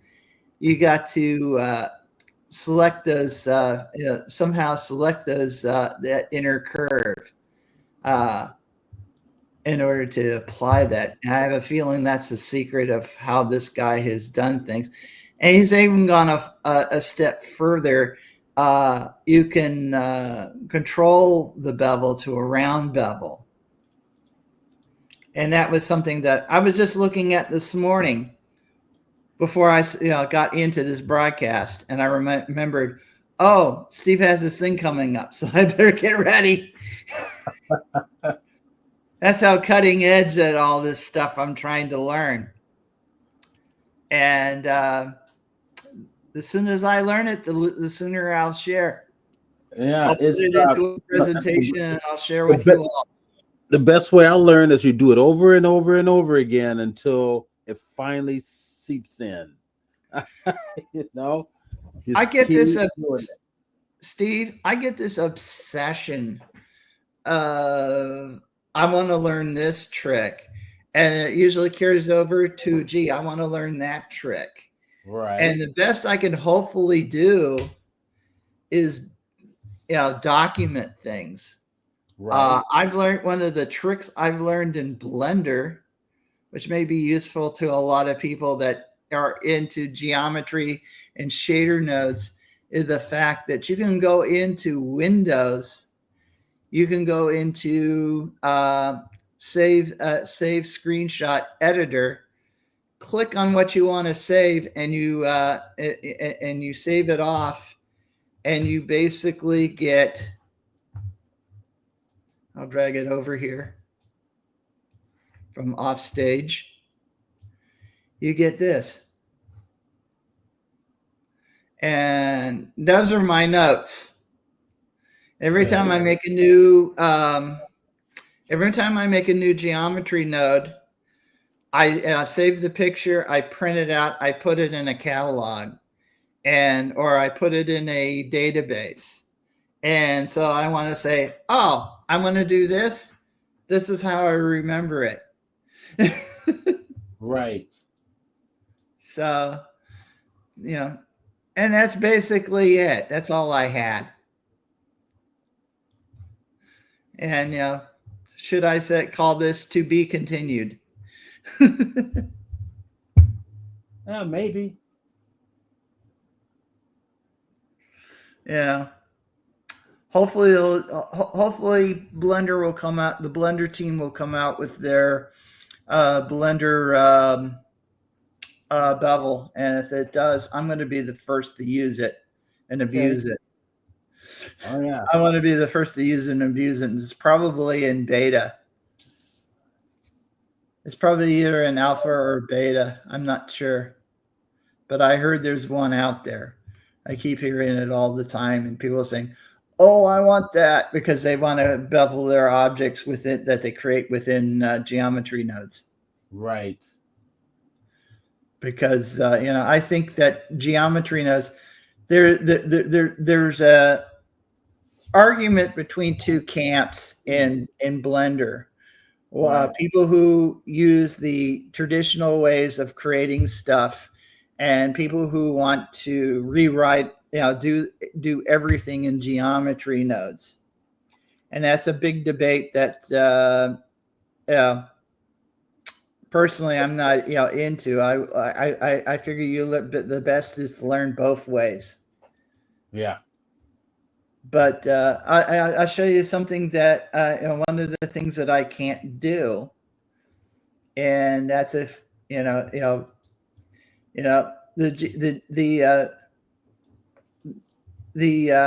geometry nodes is basically an add modifier.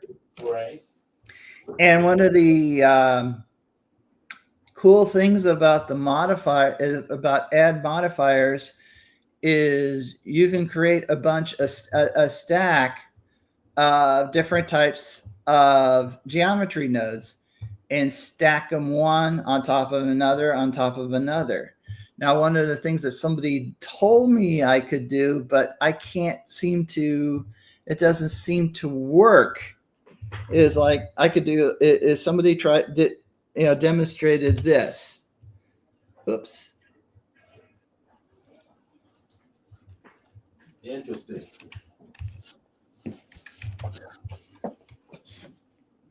Is basically placing a bevel node on top of a geometry nodes. After all, these two are modifiers. They should talk to each other. But they don't. Or at least not in a way that I understand. That's something probably you would probably understand better than I would. Because maybe I have to set the depth different, something. This is part of the learning process that I'm, constantly fighting with myself, because doing, modifiers in Blender is a relatively new concept for me, considering that everything else was done more, more destructive and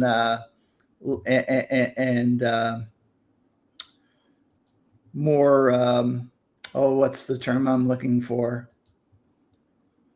Well, more like this, where you can put it in there, and then later on, you can go in, you can go, apply, and it would apply what you have into here. Oh. But I think one of the things that I discovered here about one of the failures I see in geometry nodes is, even though you have an apply button, right, you can't apply. you get a report error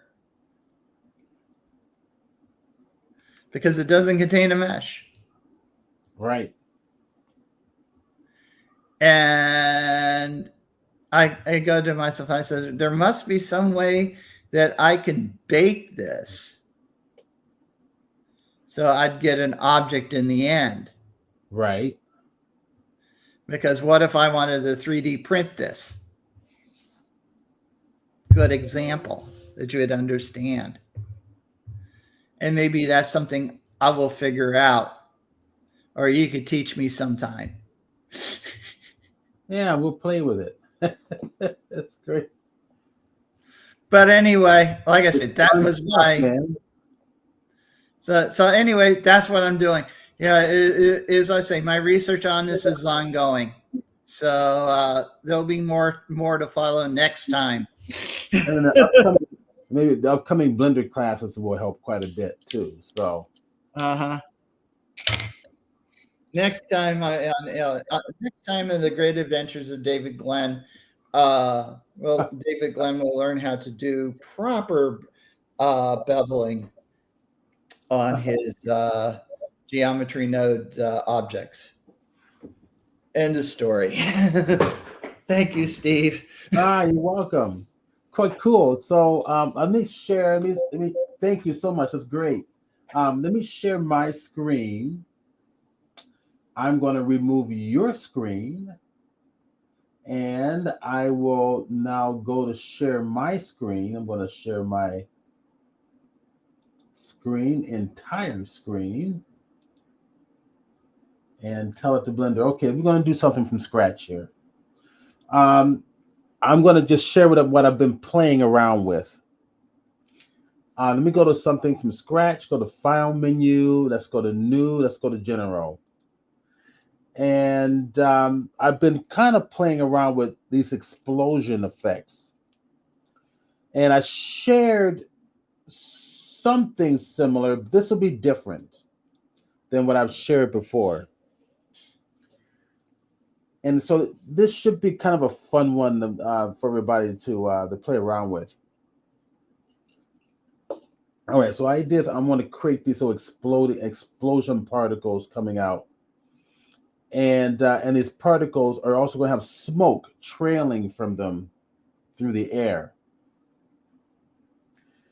So I'm going to go ahead and start. Let's start with some simple shapes. So whenever we kind of playing with a concept or experimenting with a concept, we're going to start with some simple shapes. I'm going to go ahead and make this plane larger, and then go ahead and give this scale and apply the scale and rotation.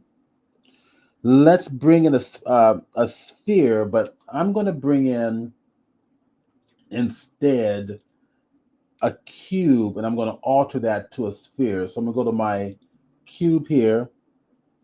Let's bring that on up. Let's go into edit mode, go to edit, right click, subdivide.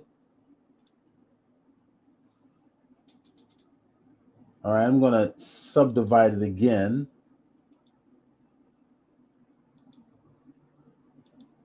Oh, all right. That didn't work very well. So I'm going to go ahead and hit the A key and select all. Now subdivide. There we go. That's what I'm looking for.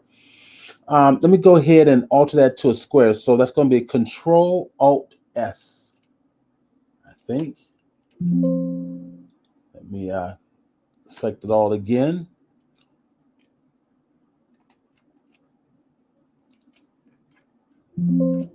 Oh, my shortcuts are all messed up here. So Shift Alt S, Shift Alt S. I said Control. I'm going to drag the mouse left to right. That'll alter that into a sphere. All right. So once again, that was Shift Alt S, not Control Alt S. I will right click, subdivide it again. And I think I'm going to just give it one more. All right, now all done. Shift Alt S again and just recircularize it again Now we got a nice smooth circle. All right, let's go to the one key, go to the side view. I'm gonna hit Alt Z for X-ray view. And we're gonna select all the bottom faces, X key, delete the faces. So now keep in mind that when we're creating a particle system, the particle system is reacting to the actual surface of the object. And like if you want things to explode out, you want to vary your velocity so that you're getting particles moving at different speeds and different directions. But there's a much better way, in my opinion, to accomplish that without mucking around with all those settings. And that's basically changing the shape of the geometry itself. Let the shape of the geometry determine what happens to those particles. So I'm going to go to object mode, Alt Z, get out of X-ray mode, and I'm going to give it subdivision surfaces to smooth that out more. So general, sub Ds are here, subdivision surfaces, there they are, and I'm gonna go about 2 levels of view. I think that's smooth enough. Then I'm gonna add one more modifier, which is gonna be a deform modifier, and we're gonna come over here to our displace. I need to give it a texture to displace by. So I'm gonna come over here, my right side vertical menu, little checkered pattern, add the new button there. And then I'm gonna drop it down and right up here where it says the type, drop it down. And I'm gonna go grab the clouds like this. That's what I want. So there's my physical shape. Now I'm going to keep this shape. I like this shape. I want to keep it there. And to be quite honest, I had put on here a subdivision surface modifier to smooth it out. If I turn it off, let me see. That's the displacement. But if I turn this off here, yeah, I'm going to keep it because that subdivision surface really helps define that surface. Okay. So that surface is going to actually help me with the explosion effect itself. Once this is done, once I have the surface I have, it does not have to be totally smooth. Doesn't have to be perfect, within the geometry. I just want a shape from which the particles are going to emit from and react to the actual shape of the surface. So I'm gonna go in my object mode. Okay, I'm currently in object mode. I'm going to come over to apply all. So that applies all of my modifiers so that, Blender can work faster now. It's not remembering a modifier as a non-destructive source. It can work much faster now. So what I need to do next, I'm going to play around with this one, is I'm going to give this make this a particle. And we need to tell the plane to also interact with those particles. Pretty easy to do. Select the plane. And if we come up here to, I tell you what, we'll come right over here to the physics tab, right over here, that little blue circle with an orbiting circle. Go to the physics tab and simply click on collision. And that's all you need to do for now. Right, for now. That'll make that a collision object. Now we're going to make the particle emitter. I'm going to select our half dome, shape that we added that little textured surface to, and to turn it into an emitter is super easy. It's just below your blue wrench, which is your modifier tab in the blue area, blue icon area, and it's that emitter 3 particles coming off the one dot. So if I select it, nothing's there because we have not applied a modifier yet or established one.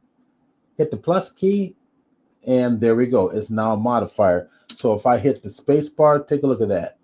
See? Now does it make sense why we made these irregular shapes on here? Look at how the particles. Now, I didn't have to go in and muck around with the direction of the particle, how the direction is going to be affected or anything like that. Just the mere shape of it will randomize all the particles, and I don't have to go thinking about it or worrying about it. Let's see, what's Ace Hoffman saying here? Actually, let me go here. Steven, I'm going to cut out. Yeah, no worries. Thanks, Carm, for all your help. I think he's already gone. Keep going. You're on a roll. Okay, that was Ace. You must have been responding to David. I just saw those just now. And thanks again, David and Carm, both for your help. It's wonderful. All right. So there we go. So I'm just I'm going to go adjust the timeline here. So I'm going to come back over here to my layout view. I'll just let it keep playing. We'll just let it keep playing so we can see the effects. And I'm going to tell it to go to about, we'll say 1 to 100. All right. We'll shorten this up. Go to my view, tell it to frame under view menu, tell it to frame my scene frame. So I can just now focus. Remember, we're taking the shiny spoons out of the equation and we're just focusing just on what we need to focus on. And once I've got that set up, now I need to go over to the particle emitter properties. So I'm gonna click right over here, my little blue dot with the 3 dots emanating from there. I've got 1,000 particles for now. I'm gonna change that, but I'll keep that there for now. Frame start and frame end. So I'm gonna say, let's say 1 through 5. Let's see what happens. All right, and let's see. Okay, cool. Frame start. There we go. So they're all kind of coming out at one time, but there's still an irregularity to them all. Which again, as you can see, that's why we made that stupid little irregular shape. Okay, now let's say lifetime of the particles. Let's bring those. I think 50 is going to work fine for this. I can bring it down. I can even randomize it, but I'm going to keep that there for now. Now let's go ahead and play with the velocity. All right, so it's bouncing off the ground. You know what? Let's do the velocity first, and then we'll come back to playing with the properties of the ground. So go to the velocity, go to my normal velocity, and let's give this, let's say 9. Let's see what it looks like. There we go. Cool. Nice. Okay. Nice. Okay, we got a little velocity there. They're starting to spread out. I might want to make my plane bigger. I'm going to select the plane, S key, scale it out bigger, Control A, and scale and rotation. All right, so I'm going to, now a lot of this, your job here is just to keep looking, just to see how this is all going to, how this is going to be, how it's going to work visually according to the effect that you want.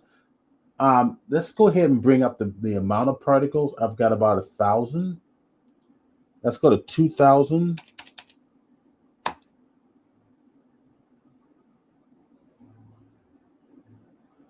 All right, that helps a little bit. That helps a little bit. So let me go back to my up to the top. We got your lifetime, which is 50 frames. Let me explore what 25 looks like.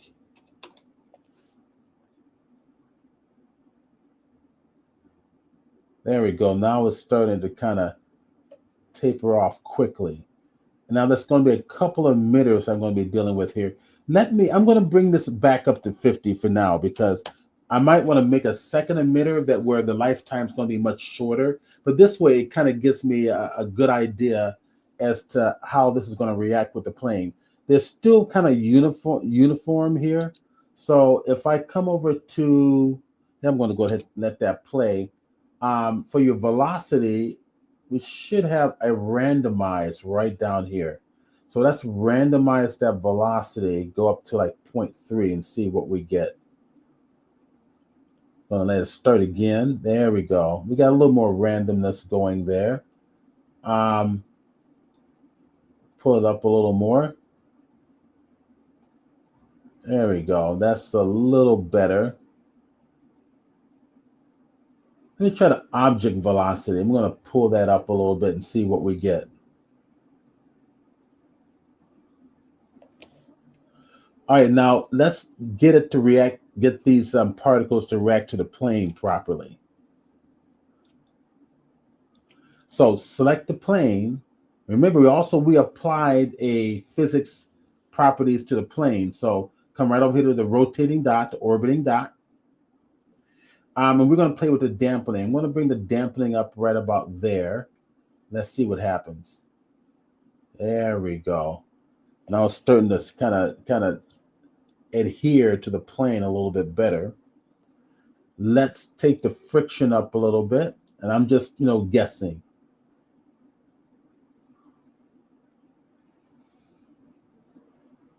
I'm going to bring up the dampening a little more.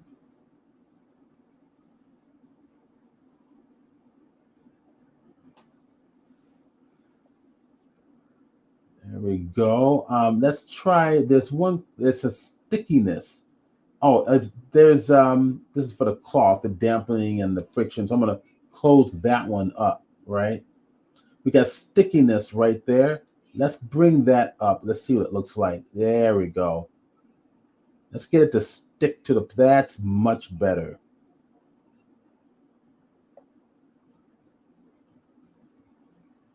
Okay, so just checking that out. I'm going to bring up stickiness just a little bit more, right about there, to see what there. That looks nicer.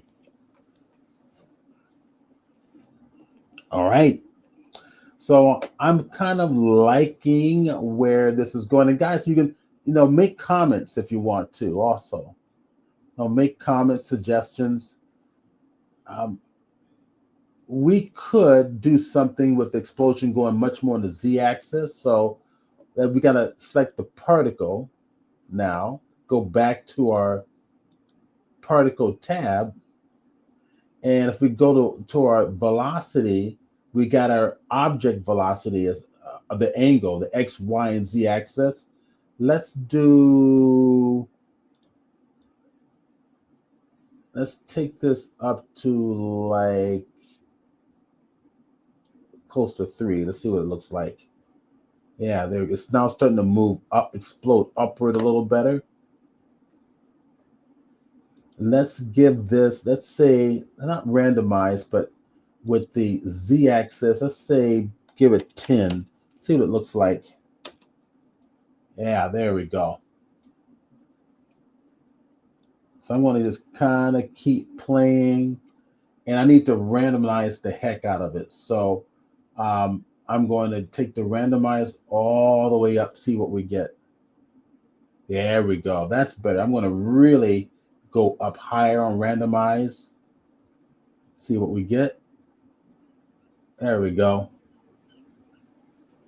And then each one is coming down and sticking to the surface.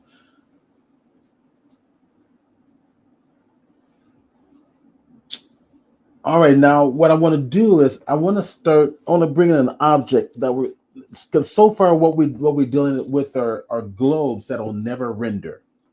So none of this is never going to render.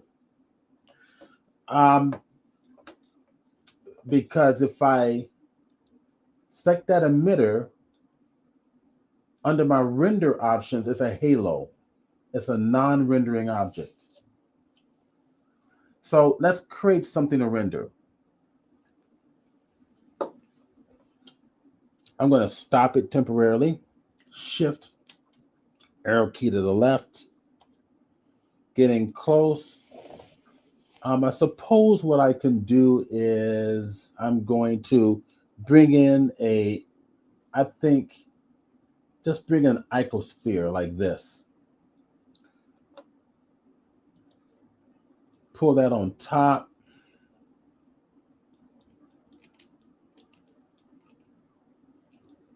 just so we can see it. Scale it down like so.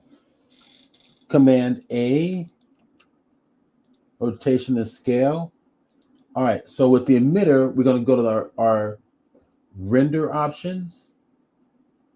There's the render menu, kind of halfway down the list. And it's in render as instead of halo, we're going to go grab an object. Now it gives you an option to choose the object. Click it, and we're going to go to icosphere right there. So that means if I play this, all these are tiny little icospheres everywhere. I need to make these larger. And under the scale for the icosphere, I can make them larger, right?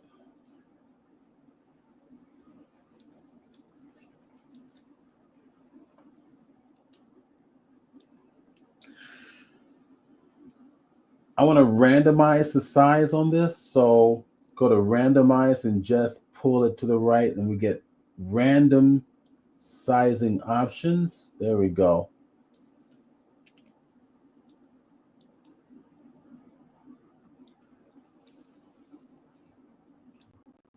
And space bar, and there we go. Okay, so there's actual particles exploding up and sticking to the ground. All right, now I want to add, let's see, how many particles do I have in here? I think, if I remember correctly, we got 2,000. I might want to add more. Let's take the 2,000 for now. Okay, so here's the trick. This is what I got to remember. I'm going to apply a smoke system to the particles, and I believe I want to apply that smoke system to the actual object. All right. So this is the object that it's going to be applied to. And the idea is that if we apply that smoke system to the object, matter of fact, if we give this object just a surface, right? I'm gonna come right over here, go to our material, give it a new material. We're gonna call this one flare. Let's give it a color, like kind of a reddish type of a color, or orangish reddish. And if we get over to material mode, we get to see our coloration has been applied. I'm just going to do this. Now, what I can also do is give it also another surface property, which is emission. So click on the drop-down list. White is the emission color. I think I'll make the emission color the same color as the object. So let my mouse hover on top of that color swatch, Control C for copy, come down to the emission color, let it hover over that white color swatch, Control V for paste. Is that simple? And now take the strength up.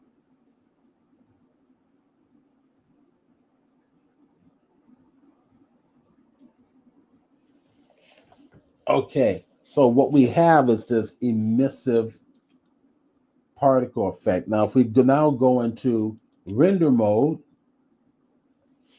see what's happening? And I haven't even applied any smoke effects yet.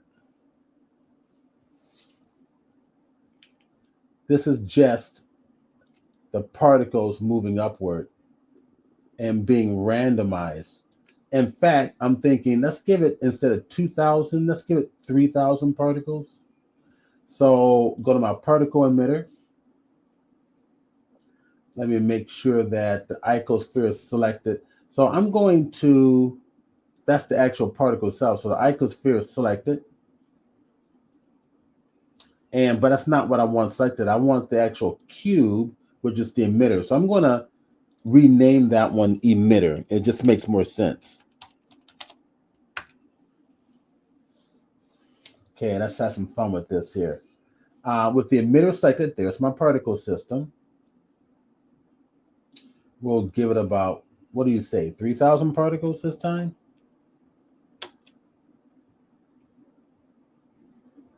There we go. That's even stronger.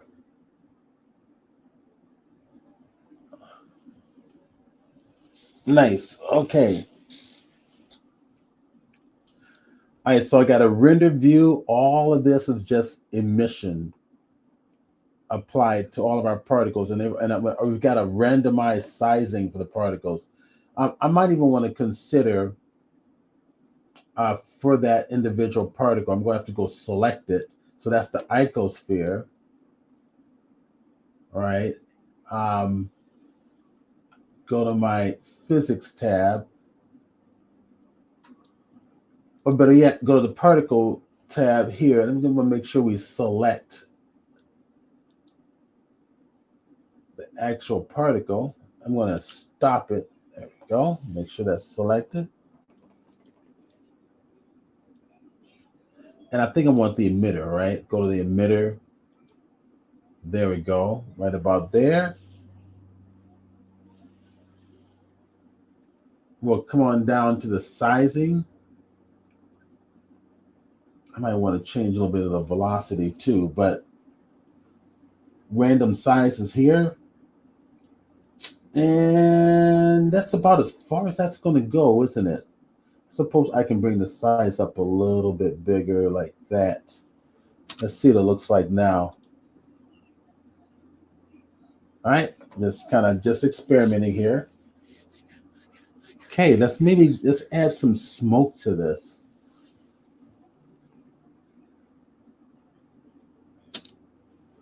Let's add some smoke to this. I'm going to take this back to solid mode. So when we view this, almost like looks like lava, coming out of the ground and kind of sticking to it.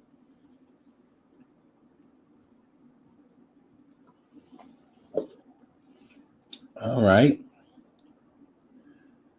So let's play with this. Now I'm going to go from memory here. I'm going to go back. I'm going to select the actual particle. And I'm going to make that apply a smoke and fire to this.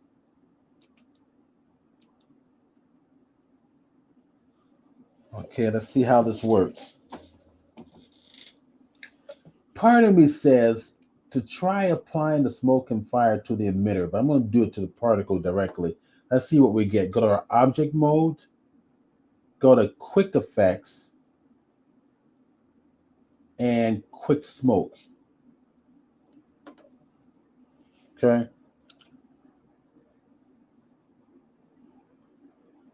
So quick smoke is applied.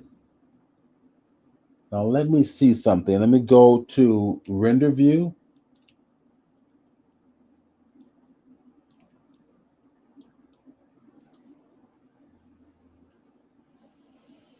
All right. So I think what's going to help me here is to turn off that emission. The emission's getting in the way.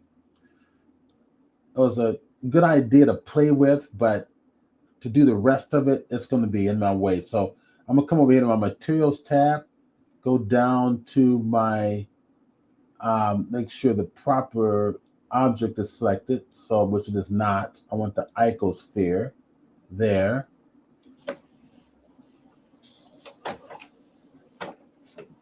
Go down to emission, take it down to 0, there.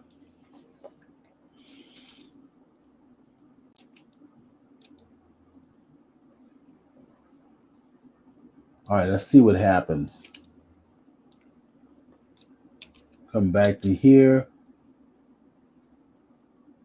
All right, so what's happening here, I may be doing this backwards. I'm applying the smoke to the individual particle. There it is. but it's not showing up on the individual particles coming out.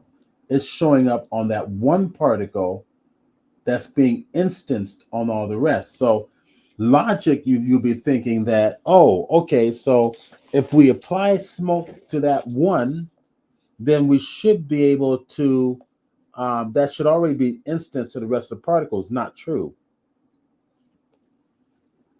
We got to tell it to be part of the other particles. So I'm going to come over here to the, I believe it's the physics tab. I'm going to go to the particle tab. Okay, nothing there, but we're going to go to the physics tab. I want to make sure I select the particle. There we go. I have smoke applied. I'm going to want to do fire also eventually, but we'll hold off just for a second. And I'm going to come down to flow source, I think it is. Yes, I'm going from memory here. And when we click on mesh, there's an option for particle system. And select it. If I drop this down, now the problem I'm having here is the particle system. I need to select the particle system. It's not showing up. And that's why I'm thinking at this step, this is where my memory is gonna lose me here. Why? It may be that I'm choosing the wrong thing as the particle system to emit. I know exactly what I did. So what I'm going to have to do is this. I'm going to stop this. This is good. I made this mistake because now you can get to see how to correct it. I'm going to stop it. Go to my modifier and get rid of this, right? So I can just delete all.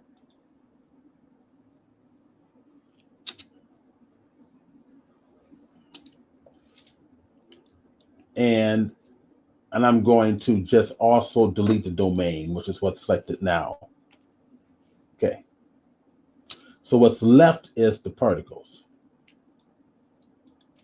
So if I pull this back, I just have the particles left. Now, what I'm going to do is apply the particle.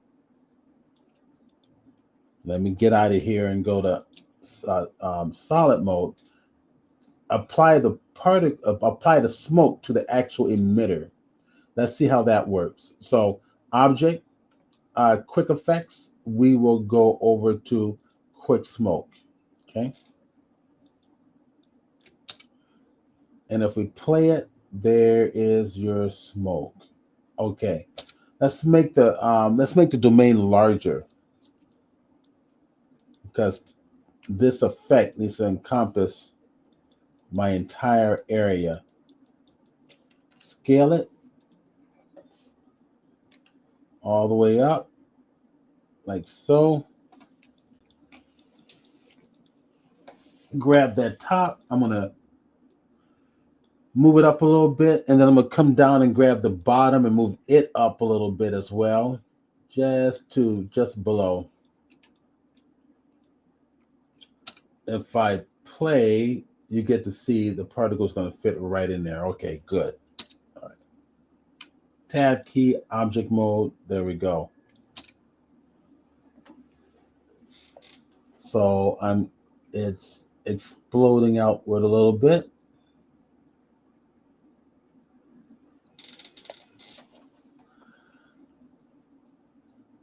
All right, let's see what's happening here. There's my smoke. So it's kind of sitting in that small area. So what I'm going to have to do is probably release the cache. So I'm going to come over and go to the physics tab. And it's probably what it's doing is hanging on to that cache in there. I've got replay as an option, which it should automatically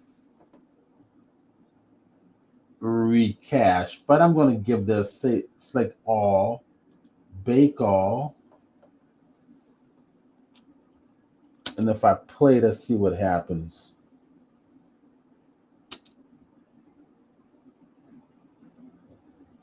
All right, so the smoke is kind of sitting there. All right, I'm going to just have faith. And I'm going to go back to replay.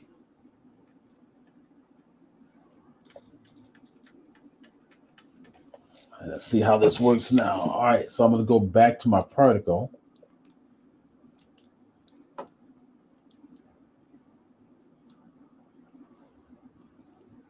Shift bracket key to the left. Okay, there's my smoke. And then I'm clicking on the particle itself. Okay, let's see if this works. All right, so I've got the particle. We'll come right down here where it says flow source. If I go to the particle system and hit it, it's still not coming up. Huh, interesting. Well, guys, I'm going to have to figure out why Blender doesn't want to recognize a particle system. And I'm thinking it may be just the order in which I did everything may have been slightly foreign, but that should show up. Say domain is there. I tried the particle itself, and I'm also hitting the domain, but I'm not quite sure what I'm doing wrong. So I'm going to have an answer for you when we come back. Let's see if I can figure this out real quick.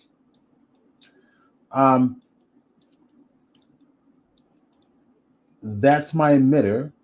So that emitter, that's the particle system. So if I go over here to the particle system, it is called particle system. So if I want that to be part, let's see, if I select this here, let me see out of curiosity.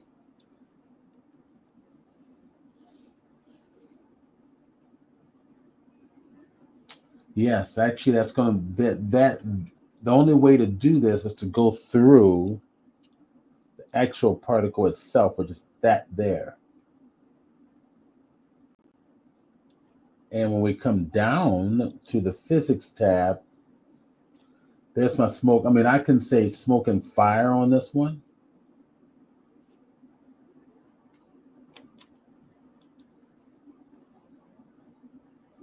Shift arrow key to the left. Ah, that's frustrating. All right, let me show you, well, if I can find it. I'll show you what I had. I had this done and complete early. I want to show you exactly what the end results are supposed to look like. I'm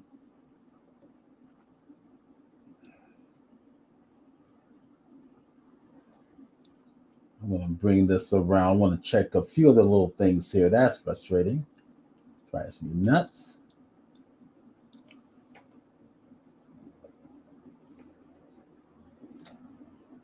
Friction, random. All right, so let's go down to the particles themselves. A mesh particle system. There it is. It just showed up. Interesting. Now we select it. Okay. All right. I don't know what happened there, but let me come on up to the top. That was the difference. Okay. All right. Okay, it's working. So let me give this a quick play. Now this has got to be re-rent. There we go. There they are. There we go. Okay, so now every particle is a smoke emitter. If I go to render view, let's see what it looks like. We need to bring in an HDRI object in here. Let's take a look at it that way. And let's just right down here, let's go ahead and make that a shader real quick. And for the shader, I want to go to the world. Let's pull this up.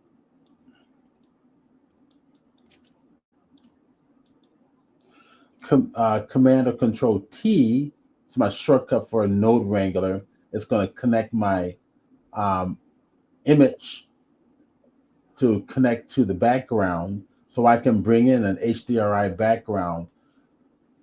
I'm going to go to my HDR where I keep all of my HDR files, which is going to be under my projects, Blender, and then 0 HDRs right there. And we're going to choose something. Let's see, what could we choose? Let's scroll down. That's a good one up there. Maybe something like this. There. Okay.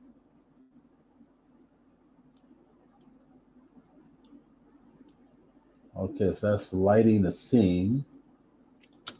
We play this. Come on, play. Okay. So let me come back down to here. Go back to timeline. Play it. All right. Now we're making some progress.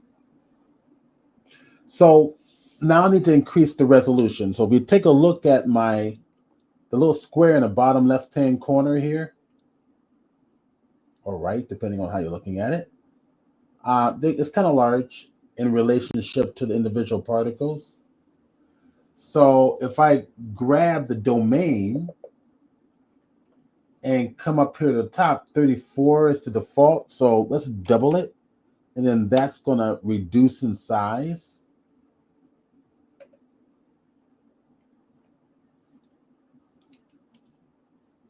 Now space bar and play.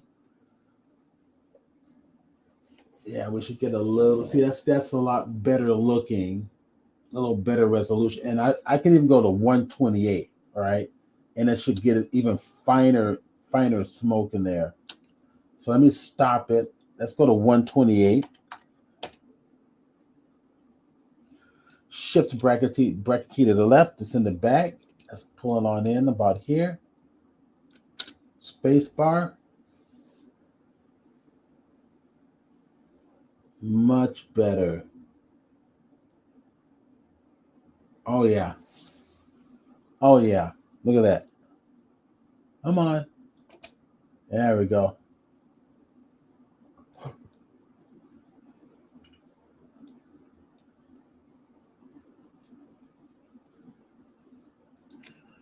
Okay, let's take a look at this. We're going to sit back and relax and kind of check this out a little bit. There we go. Yeah. All right. So you think we're ready to put some fire in there now? I think so. Okay, let's put some fire in here now. With that selected, I think it's the emitter. Let me go ahead and go to the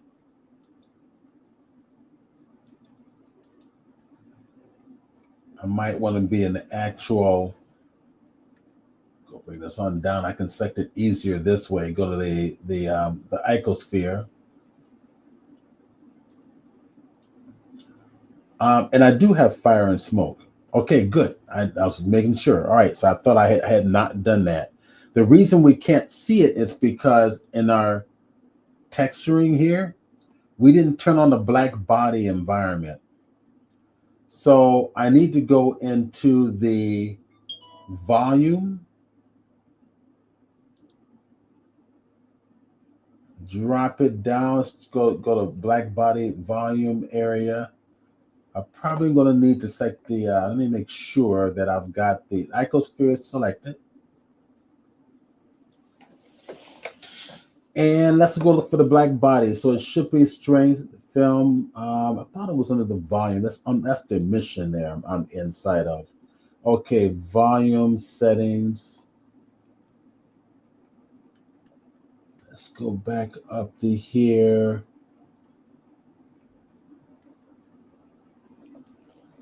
All right, so I'm going to stop it. See where I'm missing here. But that's one that always eludes me sometime. And I was quite sure that was under the volume section. Let's see, do I have a volume? Actually, let's go take a look at this. Let's go back to my shader tab. So this should be, that's the world. Let me go to object view. Huh. This is interesting. This is not plugged into the volume. See what happens if I do this.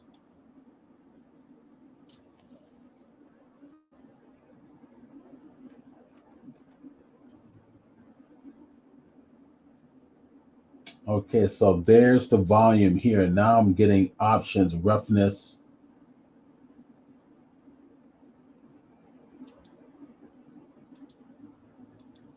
And let me take a look at this again. I'm probably overlooking it. Maybe you guys see it. I'm just going right past it or something. Black body intensity is what we want. So why am I not seeing it here? Some of the diffuse, no. Swore it was in the volume. Go to specular, bring it down, go down to, here's the volume settings here, black, let's see, bump.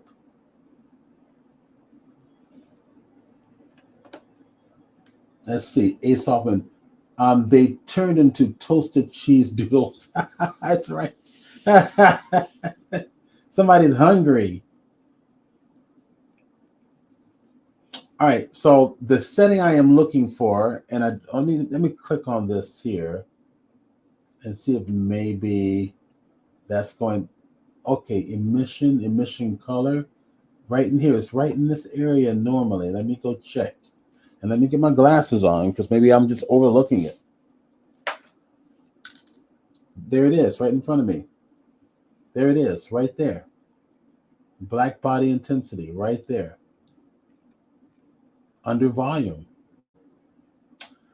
I want to make sure that, oh, that's the problem. No, that was the problem. I had the wrong thing selected. I meant to select the smoke domain. I didn't. I think something else was selected. Good. So there it is. Got it. All right. Black body intensity is here. If we bring this up and then play it again. All right. Let's get this. Let's see.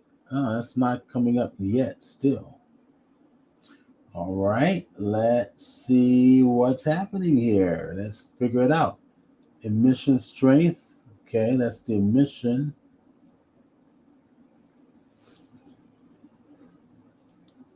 Let's see, 0.005. Let's see what emission. That's emission. And black body intensity should be. Let me make sure I'm in the right mode here. Let me go to solid mode, just out of curiosity.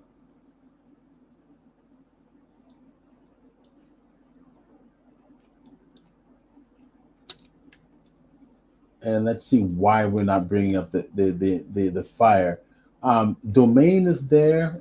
Let me just gotta go over here to my physics engine. Gas is there. All right. I'm in replay. Now let me do this. Let me go select the emitter.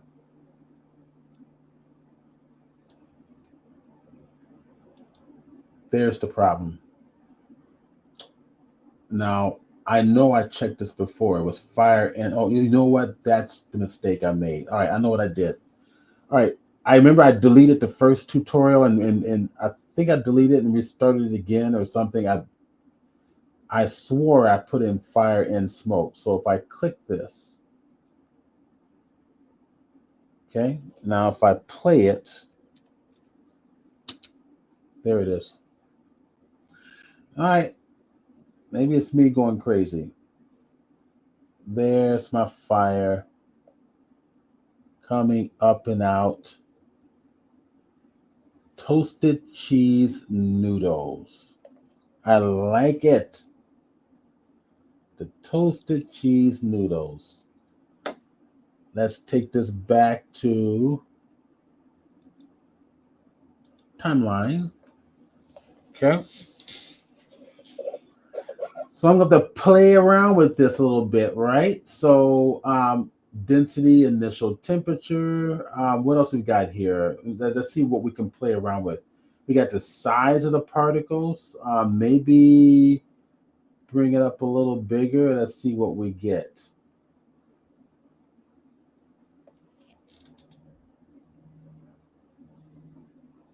I'm going to have to work with it, make it more regular, and I know how to do that.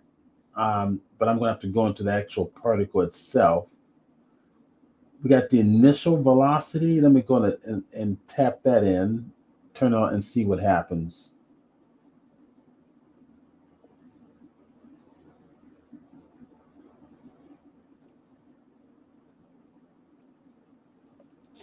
Okay. All right, so let's go see what this looks like rendered.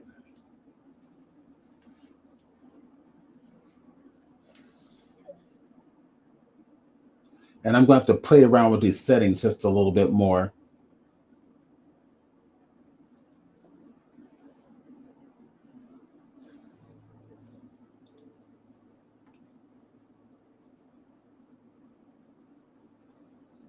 Yeah, that's better. That's better.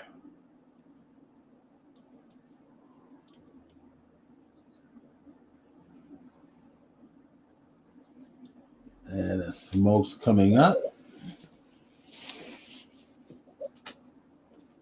Okay, so I'm going to go back to the emitter itself, and let's see what else we can do with this. So we got the smoke color. We can play with this a little bit. We've got our density. We can play around the fuel. The fuel is nice. Let me go to 1.1.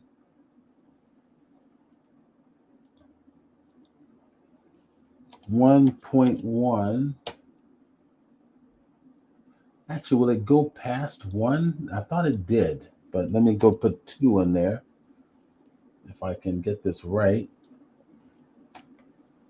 2, not 22, just 2. See what we get. And that's the fuel. Fuel is going to make this a lot more fiery. So shift bracket key to the left. Start from the very beginning. There we go. It's a lot more aggressive.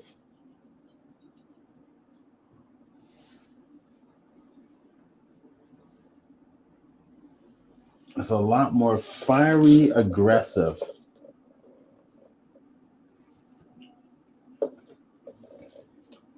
Okay, so that's the fuel. We got the density right above it. What if we brought the density down to 0.5? So I'm just starting to experiment now.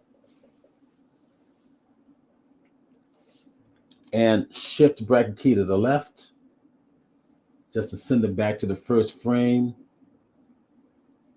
I knock down the density a little bit to kind of, hopefully, achieve a little less density, so it's a little more transparent. So I'm just playing, just goofing around.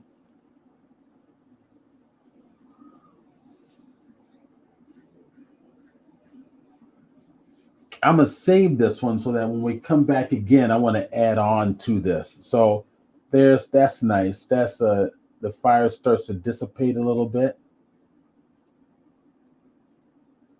and then leaving the smoke to continue to interact with the environment around it.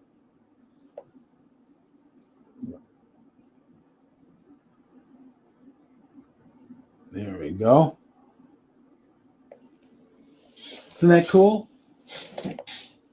I think it's cool. All right, so that's it. That's it for today. So keep in mind, next week I'm going to be at Wonderfest presenting. So the 8-hour workshop on Friday, I will not be printing. I will not be broadcasting. However, if you want to, here, let me go to my website. If you want to be a part of the workshop, you can come on through Zoom.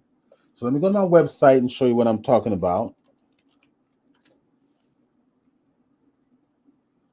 On my website, you go to workshops, go over to the Blender 3D workshops.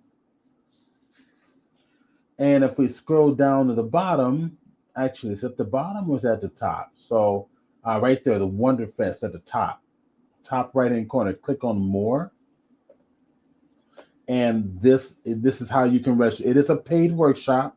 It's an 8-hour day, and for the workshop, you will get the recording. I'm going to record the entire thing, and I'm going to drop this link for your convenience into the chat box.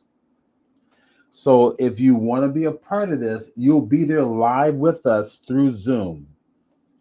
All right. So most everybody will be there in person, but anyone coming online will be there live with us through Zoom. So we can hear you. You can see us and hear us as well. You can share your screen. And of course, I'll be sharing my screen throughout most of the presentation. And then when we're done, you get the recording. You actually get the recording. Okay, so then after next week, we go back to our normal broadcasting times. Okay, so thank you, David, and thank you, Carm, again. Thank you all for being here supporting us. And we'll see you guys in about another week. And I am going to close by playing our commercial of our sponsor, Lamont Barbecue.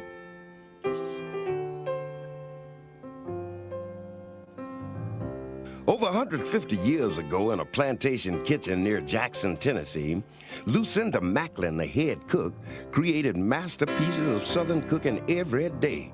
With her culinary creativity and her knowledge of certain secrets of food preparation, Lucinda made her very own special sauces.